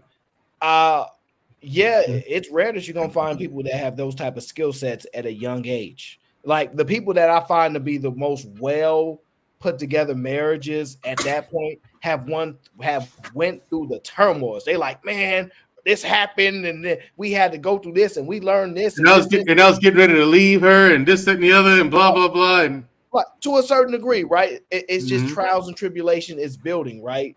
I would say that there's a level of fatherhood and manhood that is continuously being developed throughout time, right? As we grow older and we're raising family, we're still developing, but you're going to be judged during your development standard. You see what I'm saying? And I think that's hard for a lot of people to deal with, to go, either man is not a complete father. He not done. He ain't nowhere near as close as to what he's going to be as he continues to assess situations, navigate through experiences. He like, oh, we ain't had this before, but I'm going to handle it. And he going to go, this is what I did. It kind of worked out. This made it go out so well, so I switched and made adjustments. And then he's going to be able to say, yeah, this is what happened. But prior to it happening, you know what I'm saying? Like, there's growth that's going to be happening. I think for men, though, it's such a strong level of judgment that it's hard for any of us to want to go into those roles. Like, dang, what level of growth are they going to allow you to have without this high level of scrutiny that comes with it? And the failure rate is primarily on you. If either man family get in trouble, it's his fault. We ain't blaming nobody. It is his fault. We can't look. He can't say nothing. Well, my wife, she changed. She switched on. We ain't trying to hear. You say you either. You know what I mean? And that's what comes with that. So, how quick do you think men are willing to take that when they know they're still developing? And listen, that's a high amount of pressure. I don't care what nobody say. It's not an easy job. And to alleviate some of that pressure, as a man, take the opportunity to go out into the woods, go out into the jungle, meaning go see the world in whatever capacity. Find that career, study in that career, practice that career, join the military, do something instead of sitting around going to the same clubs, getting turned down by the same females. The same female that spent $40,000 on a BBL and some breasts and sleeping with the same dudes. Go see the world. It's beautiful women all over the place. You can always come back home and come back with a little more that you can control. But if you stay in those same neighborhoods you grew up with, you don't have any control. Leave your mama's twin size bed. It's the greatest time for a brother right now. Take advantage of it. Yeah, that's one point I try to make to people is that when they complain about, hey, you guys complain about women, these women this, these women that, I've taken to asking them, where are you meeting these women? And I say, okay, the kind of women you're looking for, why don't you find out where they hang out and congregate and go there and meet them? Because the kind of women these guys are looking for, they're not in the places these guys are looking at. The same thing with the women. I'm like, it's like, okay, well, these dudes are trash, this, that, and the other. I'm like, where are you meeting these dudes at? Over here and over. Okay, why don't you go to where the guys you're looking for congregate and socialize and go talk and start a conversation? Because you're in the wrong area. You know what I'm saying? You're fishing in the wrong pond. You have to go to where, where go to the place you want to be. Because staying where you are ain't working. But for some reason, people reject that idea. Mandrill, let me tell you why they are rejecting it. Because nowadays, you don't know what you're getting from somebody. They're not giving you purity, right? I'm not saying you have to have it, but you really getting secondhand experiences in a lot of these cases, right? Hey, I did this with a bunch of other people before I got to you, right? Now, it's gotten so bad that women are going to these depths. Are you an anal virgin? I am. I actually you said that? I am because I feel like I want to save that for marriage. I don't know, is that weird to say, but I'm like, I want them to have something left of me. Oh my God. I didn't mean it to come off like that. I just meant, I don't know. Are you? Bitch, I don't want your poop shoot.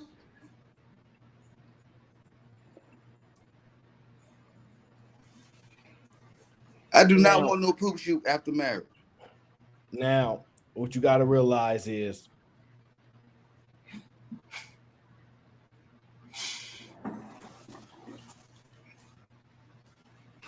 it's getting this bad. It's getting this bad. I know y'all like, but she probably a wild girl, this, that.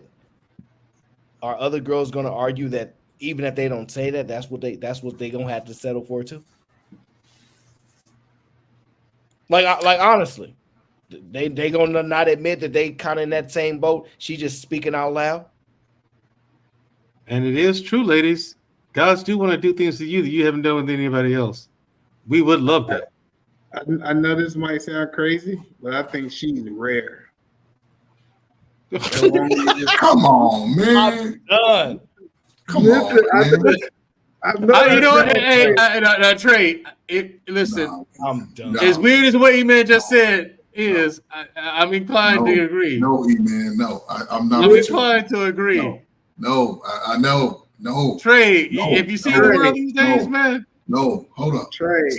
So am I hearing you right? I'm hearing you saying she's rare, right? You said she's rare. So you mean tell me all of these, not all, most of these single women who are marriage age have already gave up the brown eye? Oh, come on, man. I think a great many of them. Trey. So again, you gave up some stats earlier. So who's all these dudes getting all this much cake? Is it a few of those guys doing it, or is it the majority? I don't know. I don't know who's going into the other home. I can't talk for that. No. But I think the reason she was proud of it because I think most of her friends might have already gave. It wouldn't even be a conversation if that was the norm. The reason they were celebrating it because she feels that she did something that the majority of her friends have not. So women talk about this, and they actually. Yeah. Oh my God! We talk about this. They talk about it. So again, it involves a man and a woman. So if you would say she's rare and more than half of the women are living this life, then what about the men? Is it a small number getting all this, or is it about equal? You think most guys have gone to the brown eye by that time they're 21? I don't know. Okay.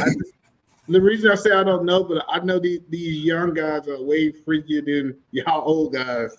They doing stuff that y'all wouldn't dare to do. I heard a whole bunch of old dudes trying to argue that you get punched in the face if somebody called you that said that you eat pussy back in the 80s and the 70s. Like we can't even imagine that. I'm just telling you. Young dudes. You didn't kiss and tell, regardless of what your freak level was. You didn't kiss and tell. That's the difference. So hold on, let me ask you a question. If you go back to the 80s, do you think a whole I was bunch a of dudes- teenager. I was by the time I was 21, man, I was probably gassed out. Me and my girlfriend, we was every day, 2-3 times a day. It was on. Yeah, but I'm just telling you, maybe a little bit older than you. The older gentlemen said in the 80s they wasn't eating pussy. That's a young man's thing. Well, I was young. I was doing too much. My girlfriend was doing too much. So Carver says, please. Allah Akbar! Allah Akbar! Allah Akbar! You better leave it alone here. I hope my young women are not out there burning their cells out like that. Yeah, they're doing it. They're doing it, Trey. They're doing it. Oh my God, dude.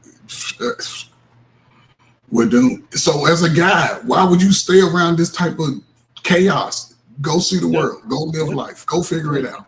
You miss it, ain't? Man. Trey, hello, Trey. Let me ask you this question because it sounds like you talking about like passport guys, right?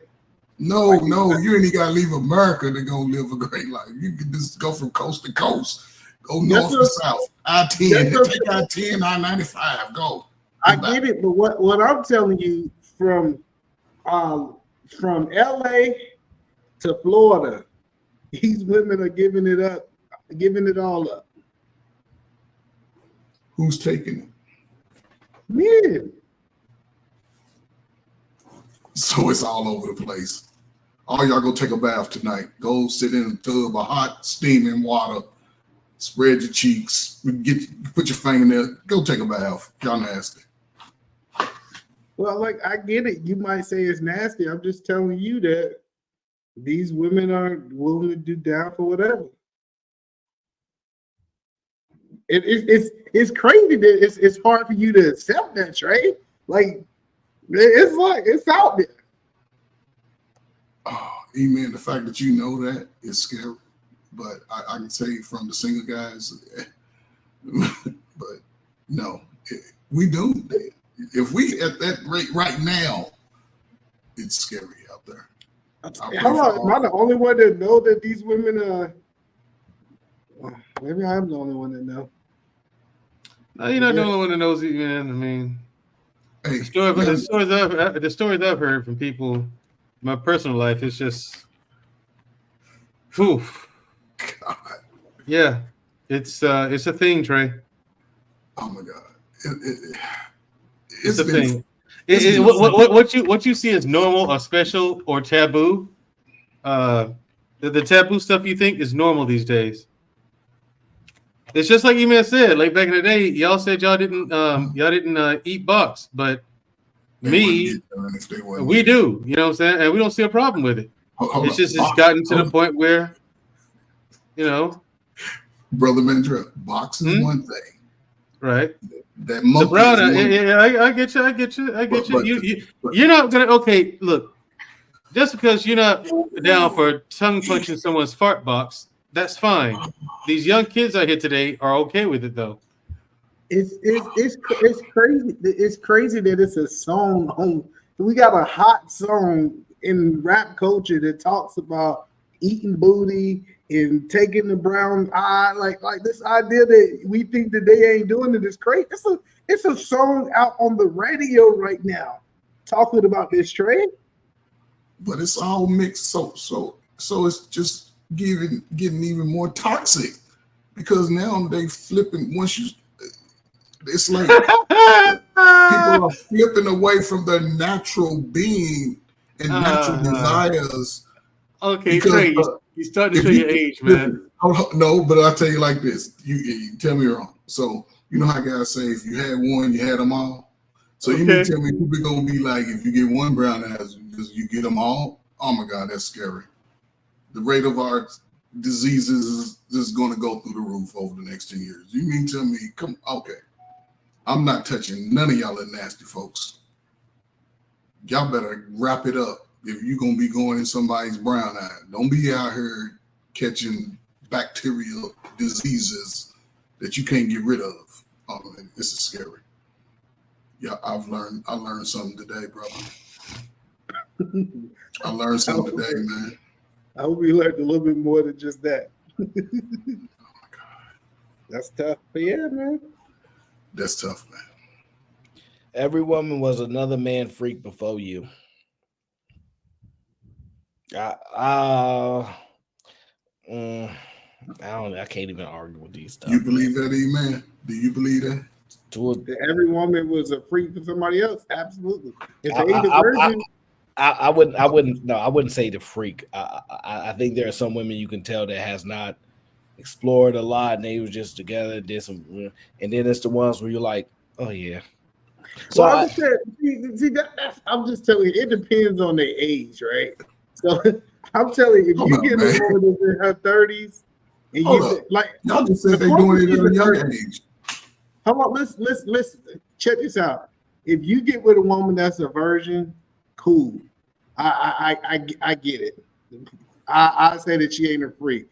But if you just can be with one woman, a woman that been with a man for like 3-4 years consecutively, oh, they done did some freaky things. You think they still doing missionary?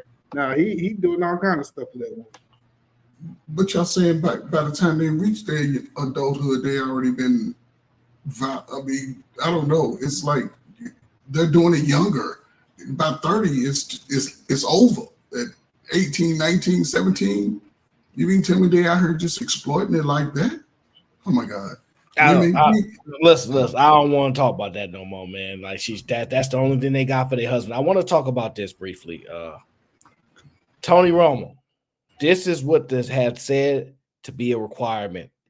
Y'all, Tony Romo was going to fine his fiance for gaining weight. Jessica Simpson and Tony Romo didn't ever officially tie the knot. They did have a prenup drafted up in preparation for the big day. In reality, it's probably a really good thing that this marriage didn't happen because their prenup contained a weight limit clause that could definitely be seen as borderline abusive or at the bare minimum very controlling. This Cowboys quarterback stated in the prenup that she was not allowed to weigh more than 135 pounds during their marriage. And if she did go above this very low weight limit, she would owe Romo $500,000 for every pound that she gained over.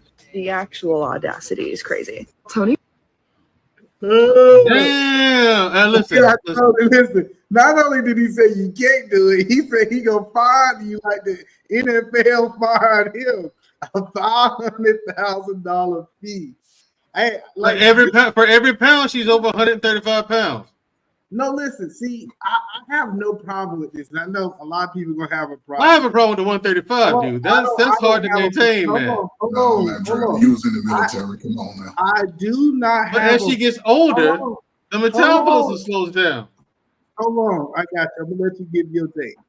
Listen, I have no problem with a person being transparent with their expectations before the marriage. If she agreed to this. And he actually told her this, we cannot act like it's a problem because women says X, Y, Z that they want in the prenup before it happened.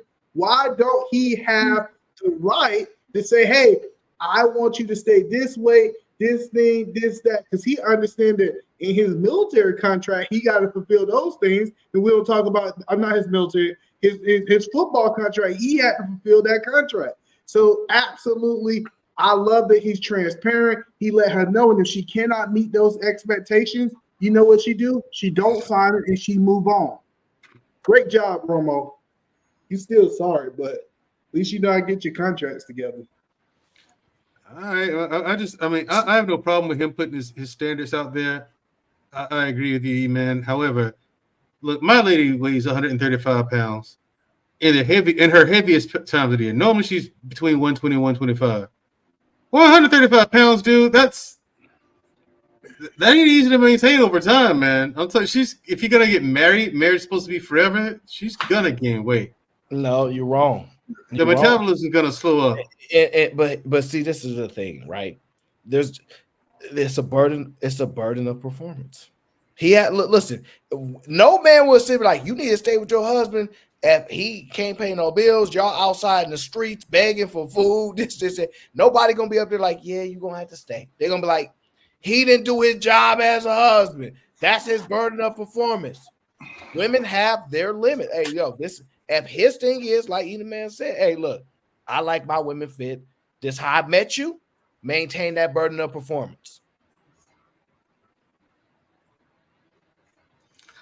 135 is hard to maintain over time. I'm gonna keep saying that because fitness is my thing, Aaron. 135 over time, dude. That's it's really not. All right. In a sense, I can agree on both sides because, like I said, I agree with him putting the standard out there. Right. I agree with that, but damn.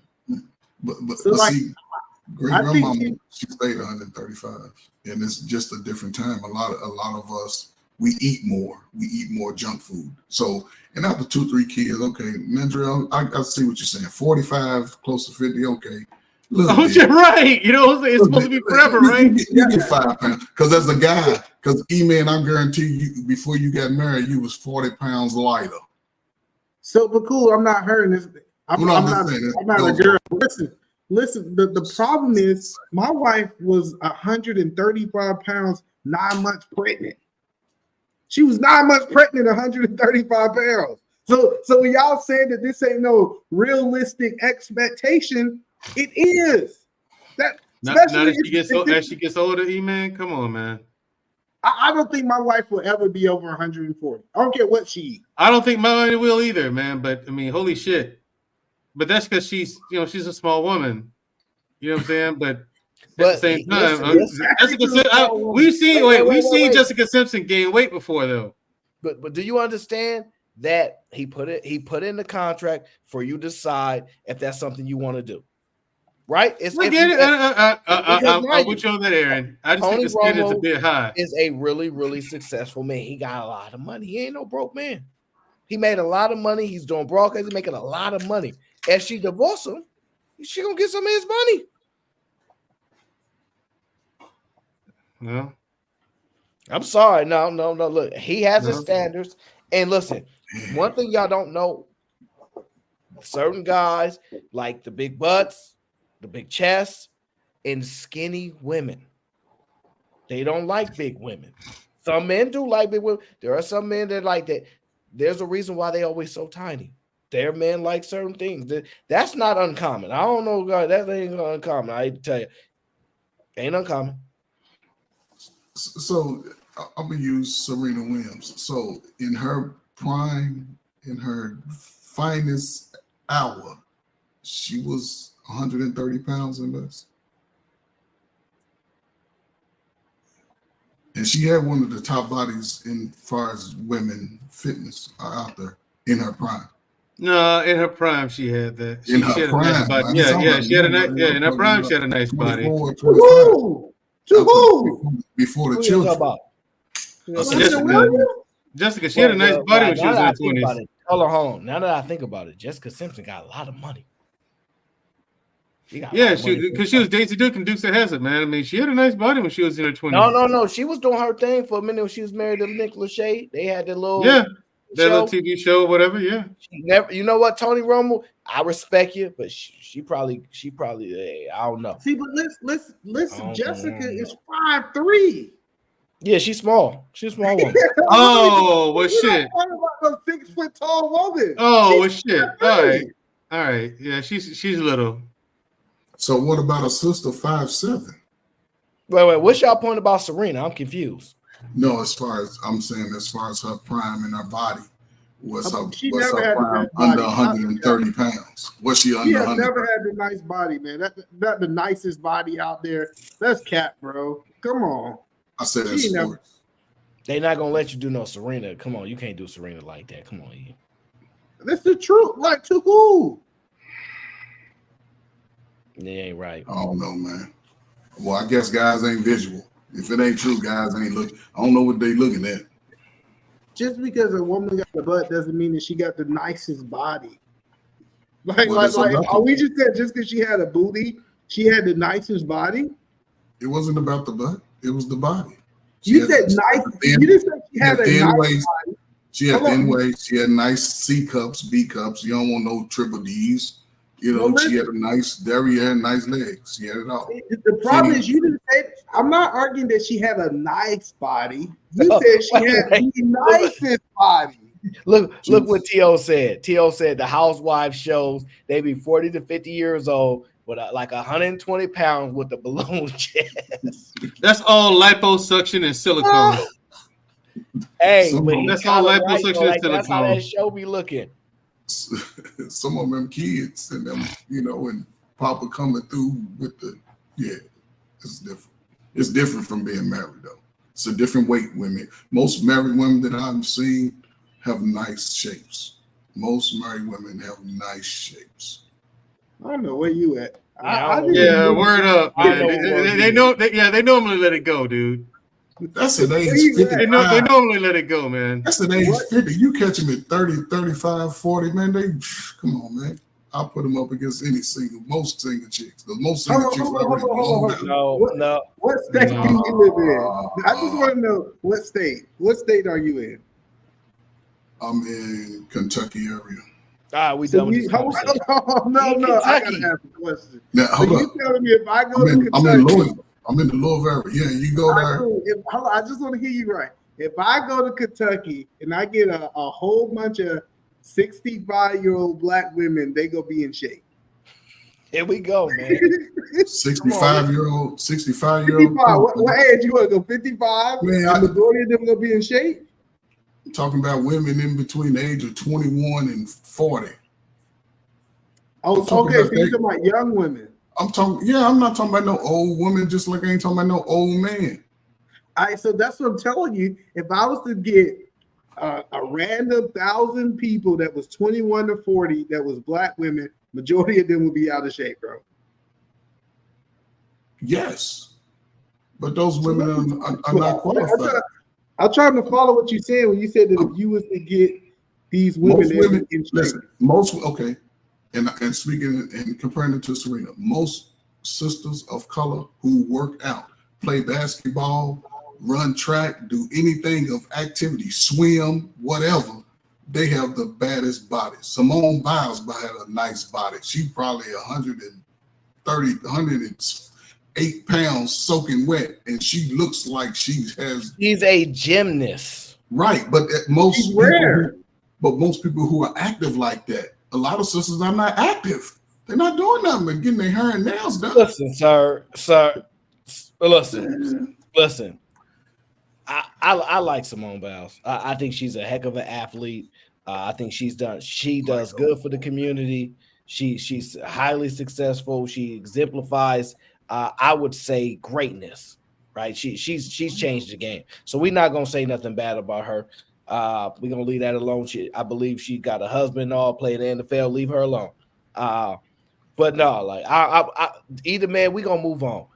I want your thoughts on this. Really don't be holding their weight. Ain't no way you out here looking for a woman to build with, and you don't got nothing to build with. What are you looking at me like I should get a job? Get your ass up.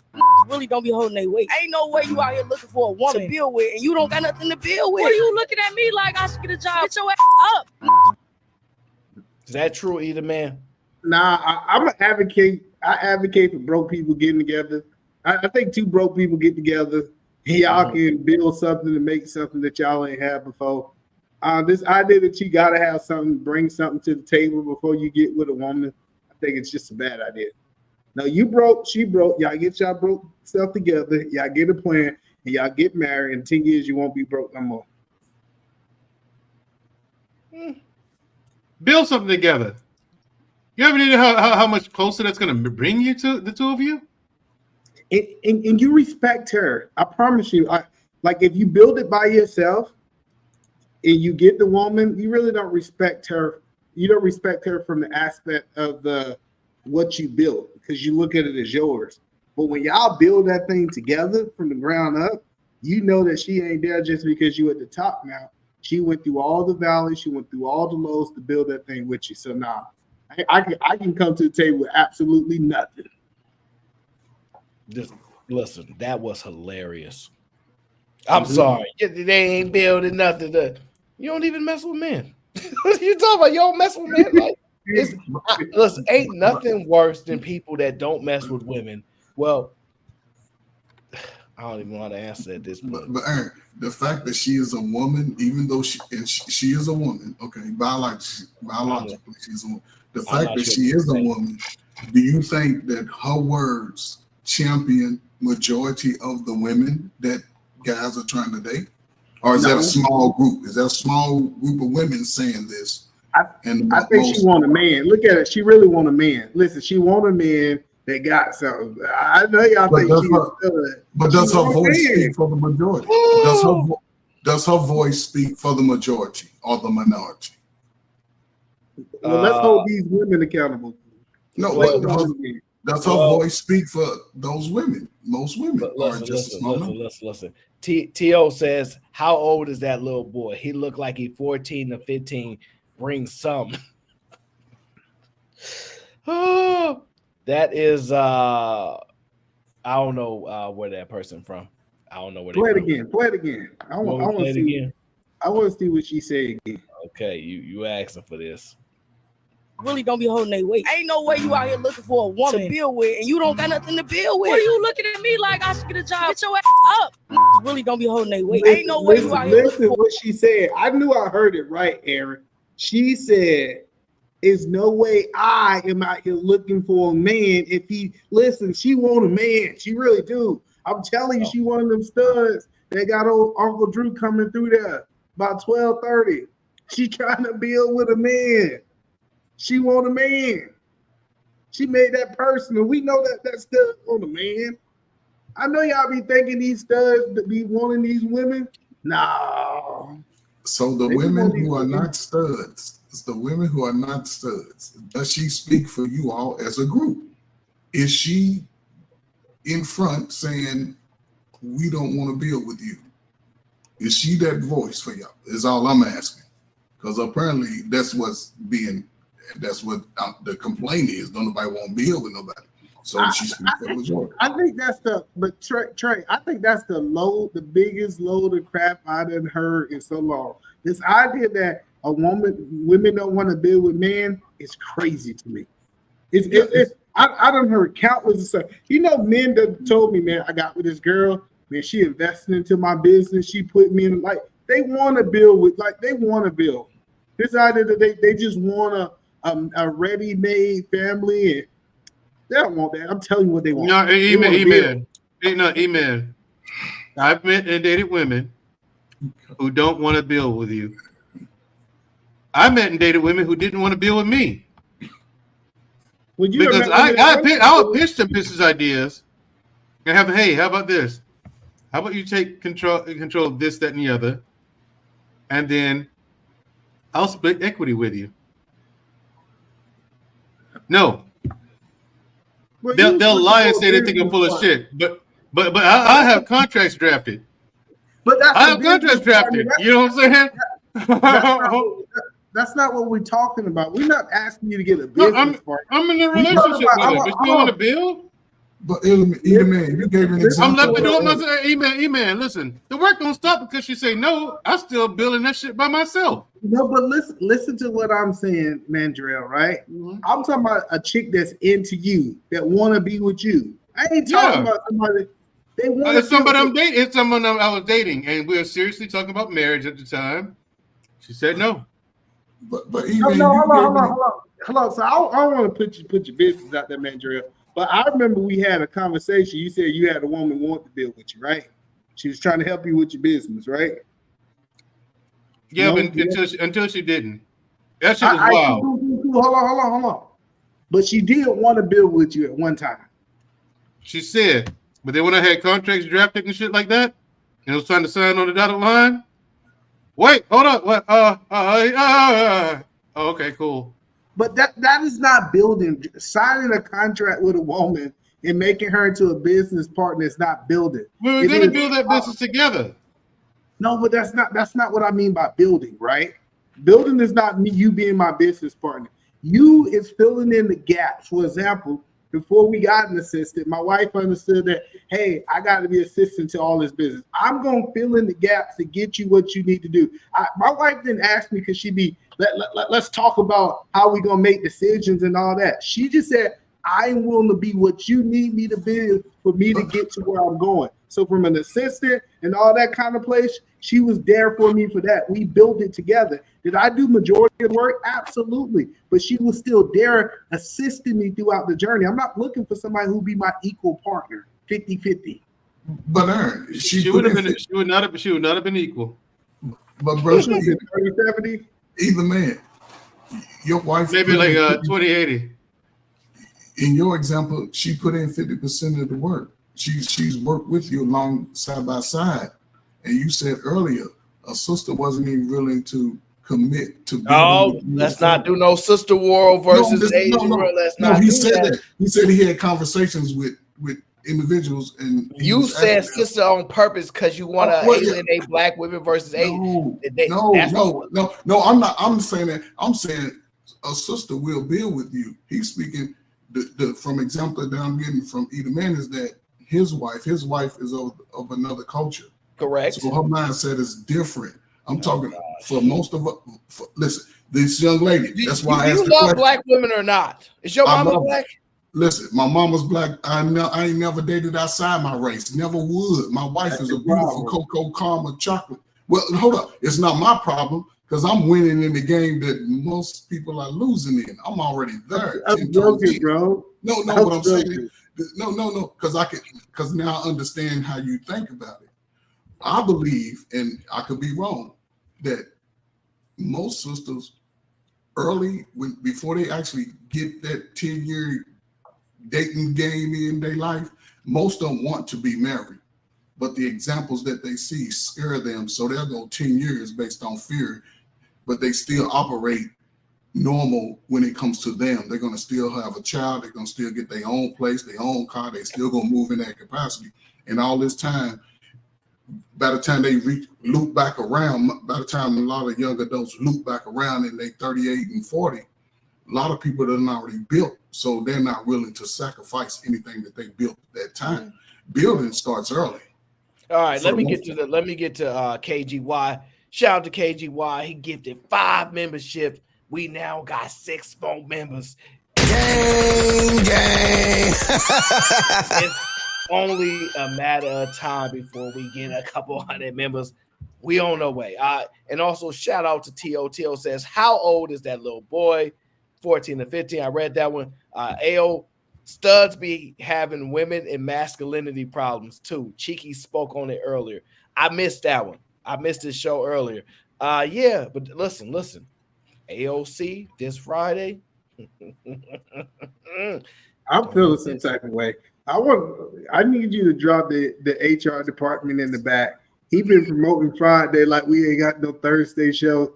I need to know who I can contact. Do I have a union rep for the Aaron O show? Because I appreciate him keep promoting this Friday. I got a show tomorrow. I'm just saying. Let me go on mute. This ain't my show. I already announced the show tomorrow, you hater. Nah, you ain't promoted like you promoted Actually, Friday, I am. man. Actually, I am. You just ain't listening. I don't see it. Wait. I see it. First of all, let's be clear. I ain't getting paid for this promotion. All right, it's free labor. Okay, I ain't getting paid for promotion. Okay. Oh, free labor, huh? You know what it is, Aaron? Listen, if you want to talk about promotion,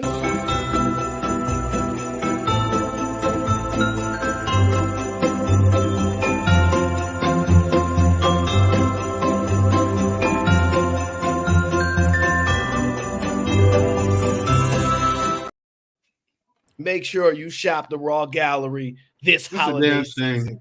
Ain't going Aaron, I ain't paying you to run my commercials, man. I got one being made right now. I got animators working on it right now. I ain't paying you shit. You can promote my shit for free. Damn. Listen, didn't we play a video earlier? You owe me, Aaron. You owe me. Black people, boy, I tell you. I know, but no, serious talk. I know, right? Black people. I'm not saying. I just think women will build with you. I'm not on this thing that I don't think it. I think if she wants you, she'll build with you. If she don't want you, she won't build with you. I really think it's just that simple. Yeah, I mean, Trey, you think I'm wrong? Man, look, I don't know what to think no more, man. In one sense, and it will. In one sense, I don't know, man. I would hope that most of us want to build in that capacity. But what I'm hearing, when did I say women won't build with you? No, I'm not saying you. What I'm hearing overall, outside of this particular space, all over, is that nobody wants to build. That's what I'm hearing. So are most people just capping, or are they actually living that life? I go by what I see. So now let me tell you, Trey, what women don't want. Women don't want to look up 5 to 10 years and be in the same place they was 10 years ago. Most men don't. They have no problem accepting you where you at, but they don't want, this word called ambitious they keep throwing around. They don't want to look up 10 years from now and they're still in that same position. But they wanted to be able to build something in that time frame. But they're trying to predict the future. They don't know where a man will be in 5 to 10 years. Because one thing I learned is, it's just like when you learn something, sometimes you got to take baby steps. And at year 5, you might be able to leapfrog 10 years. You're absolutely wrong, either, man. You're absolutely right. I don't understand what you're talking about. Yeah, just ignore that.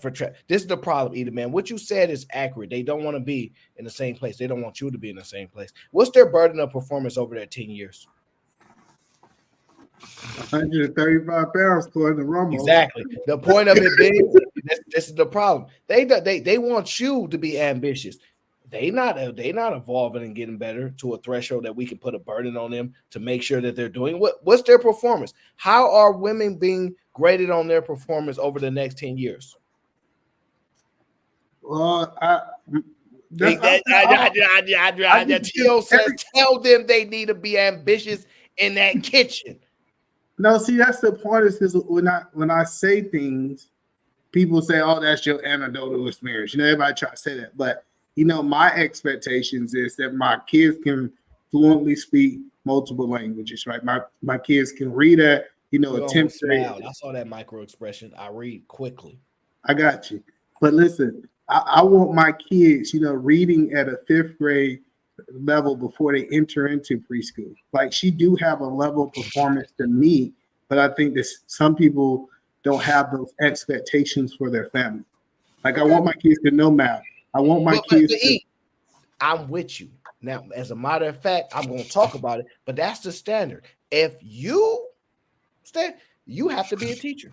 You have to be able to homeschool your damn kids. Otherwise, you don't get to stay at home. I played this one black woman, and she's a single mom. She had all 4 whole kids at the round table.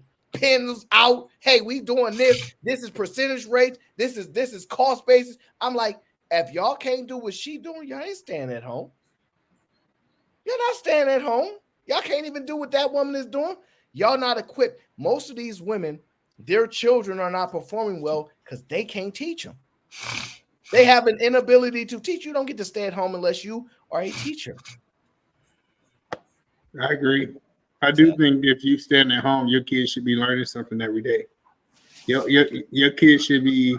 It's crazy. I took my 2-year-old to like this indoor playground, and they couldn't believe how she was speaking at 2. They said, "How can she speak so good at 2?" I said, "Because we work on it every day." Her mother worked on her speaking, not only just speaking English, also speaking my wife's natural language too. Like, I'm like the only person that sometimes I feel like I'm the one behind. People can speak more languages than I can, So I do think that if you a stay-at-home mom, it's no excuse for your kids not to be above the curve or passing the curve. I really want my goal is to be able to get my girls to graduate 2 to 3 years early. That's kind of what our goals are. So help me understand. I guess I'm too old. Ain't no guessing. You old. In actual reality, are most of our children born in a 2-parent home or a 1-parent home? What the hell do me and Edelman care about most? No, what I'm saying is, even it's a small area. He's in a unique situation. No, he's not. I chose it. No, your situation is unique to most of us. No, it's not. So why are our children not, like you said, you wanted to read at a grade level? So are the numbers saying that well, the actual numbers that say that we are reading at a grade level or two below our actual grades. That means they parents can't read. Ain't no kids running around here don't know how to read, and they parents know how to read. But a child that's raised with a mother and a father, they're more out to be at a higher learning level than a child raised by a single parent. There's actually, you just showed the video. The child behaves different. It's a different movement. There's a 10-time multiplier, right? Which is an added win, okay, when it comes to the family, right? We're not gonna get into it this show, but I'll be getting into it later on. You have to understand, a lot of these kids that can't read, I think their parents is dumb. Like, there's no way you can tell me both these, like, I'll give you a hypothetical. Both these parents went to college and their kid can't read. That's almost never the case. I actually have a clip where we actually discussed the wealth gap. Well, the wealth gap is discussed. And if you talk about two college graduated parents, their net worth is damn near on par with their so-called equivalents. You just need to, both the parents go to college and get married, basically solves the wealth gap issue for the most part. I'll find that clip and I'll play it on one of these upcoming shows. But those kids that can't read is because their parents can't read. Typically. But Aaron, Trey said that's our problem. Tell us, Trey. Tell us how that's our problem. I can't tell you how it's a problem. I'm just saying what's there. Am I not seeing what is there based on what is already here? A lot of our young men and young women, because their parents are dumb. But I wouldn't necessarily say a parent is dumb because they didn't go to college.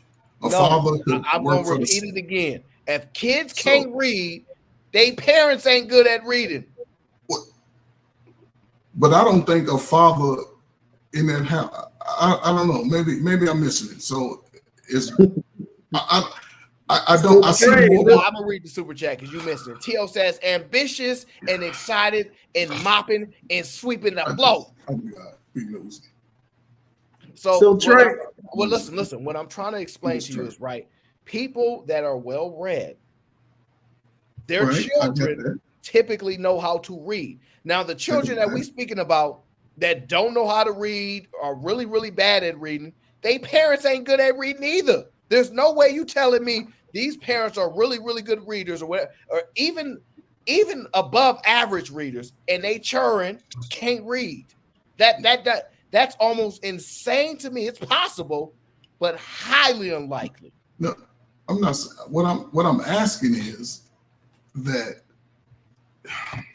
I guess I need to know. Okay, based on what you're saying, I believe that there's more outcomes based on either man's example than it is on other examples. Either man is a father. He's in his home with his children every day. So they're inclined to have a little bit more confidence, a little bit more competence, whether he is an avid reader or not, because either man say that he struggles with learning foreign language. The children are groomed in it.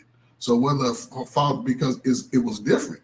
When I was young, a lot of my friends, their mothers barely graduated high school, but a lot of them went on to be successful in their careers, go to college and all of that. So am I seeing is it a shift than it was? It has to be a shift.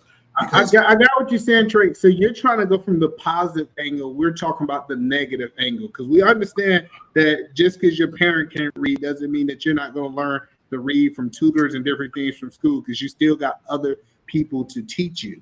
But what Aaron is trying to say is, well, what Aaron is saying, he ain't trying to say is, my nephew is a good example. My nephew came to my house and he was struggling in math.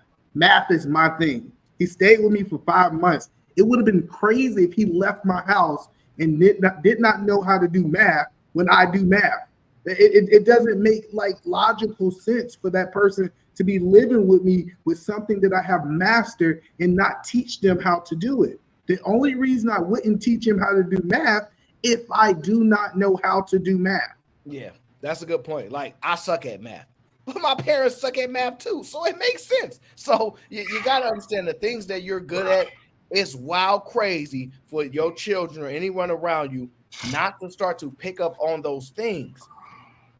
It's almost like second nature. When you're around some in that atmosphere, you just get hit with it. Like, oh, I've just been around it so long. Yeah. I'm starting to pick up on this stuff. Now, Trey, as much as you read chats and shit, because I don't pay attention to it normally, but look at some of these chats, like even the one tonight. Look at with the way people type, the way they type. You telling me these people are avid readers? I didn't say necessarily avid readers. Don't complete the typing in the chat. Right. Yeah, I don't look at the typing in the, it's piss poor linguistics, man. But what I'm saying is this. So I ain't talking about just this one, I'm talking about other ones too. Right. So what I'm trying to get an understanding is this, that everyone with a child, whether they have 1 or 4, am I hearing that most of those parents do not try, because it's hard being a single mother. You can't even instill. You got to go work. You got to do too much. You ain't sitting down doing no homework. But I would think most of us, even if they're not married, let's say the people that ain't married, they have children in the same home, are not teaching the child the basic needs to be successful greater than them. They're just allowing their children to be poor, because I'm going to say poor in a sense, because they already can maintain. So they are training the child up to be less than. They're not training to get it all. It's just they're just letting the school do it. Well, let me answer his question. If I can read at a 4th grade level, the best I could do for my child is to teach him how to read at a 4th grade level. Do you believe if I read at a 4th grade level, I can teach my kid how to read at a 10th grade level, Trey? No, because a kid learns more than anything by the age 4, 5, 6 anyway. So if a parent is not given the basics, how are they going to get to? And here's the thing. You just got to get them to a certain point, whatever it's the 6th grade, 8th grade, 10th grade, 4th, 5th grade, whatever.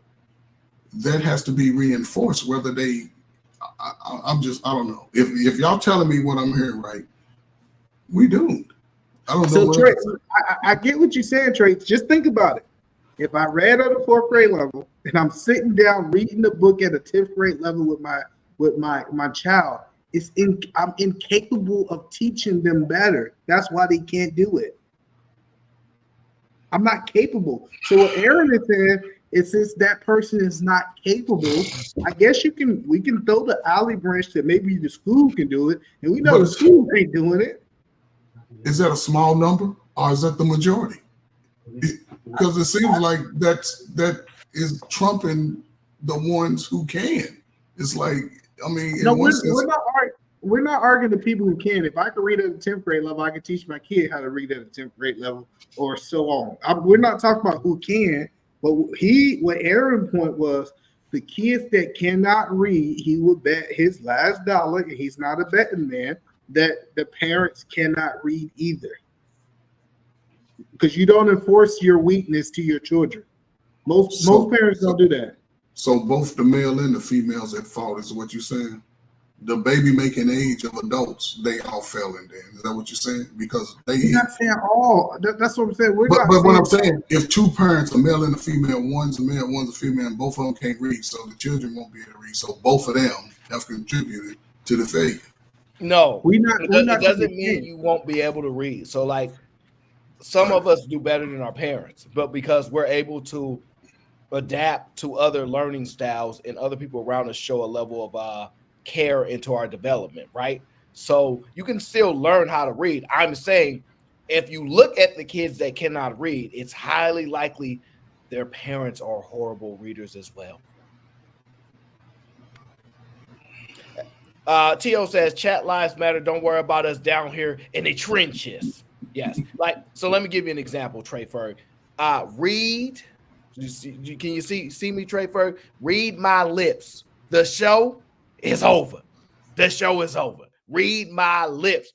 We have reached the conclusion of the Aaron show.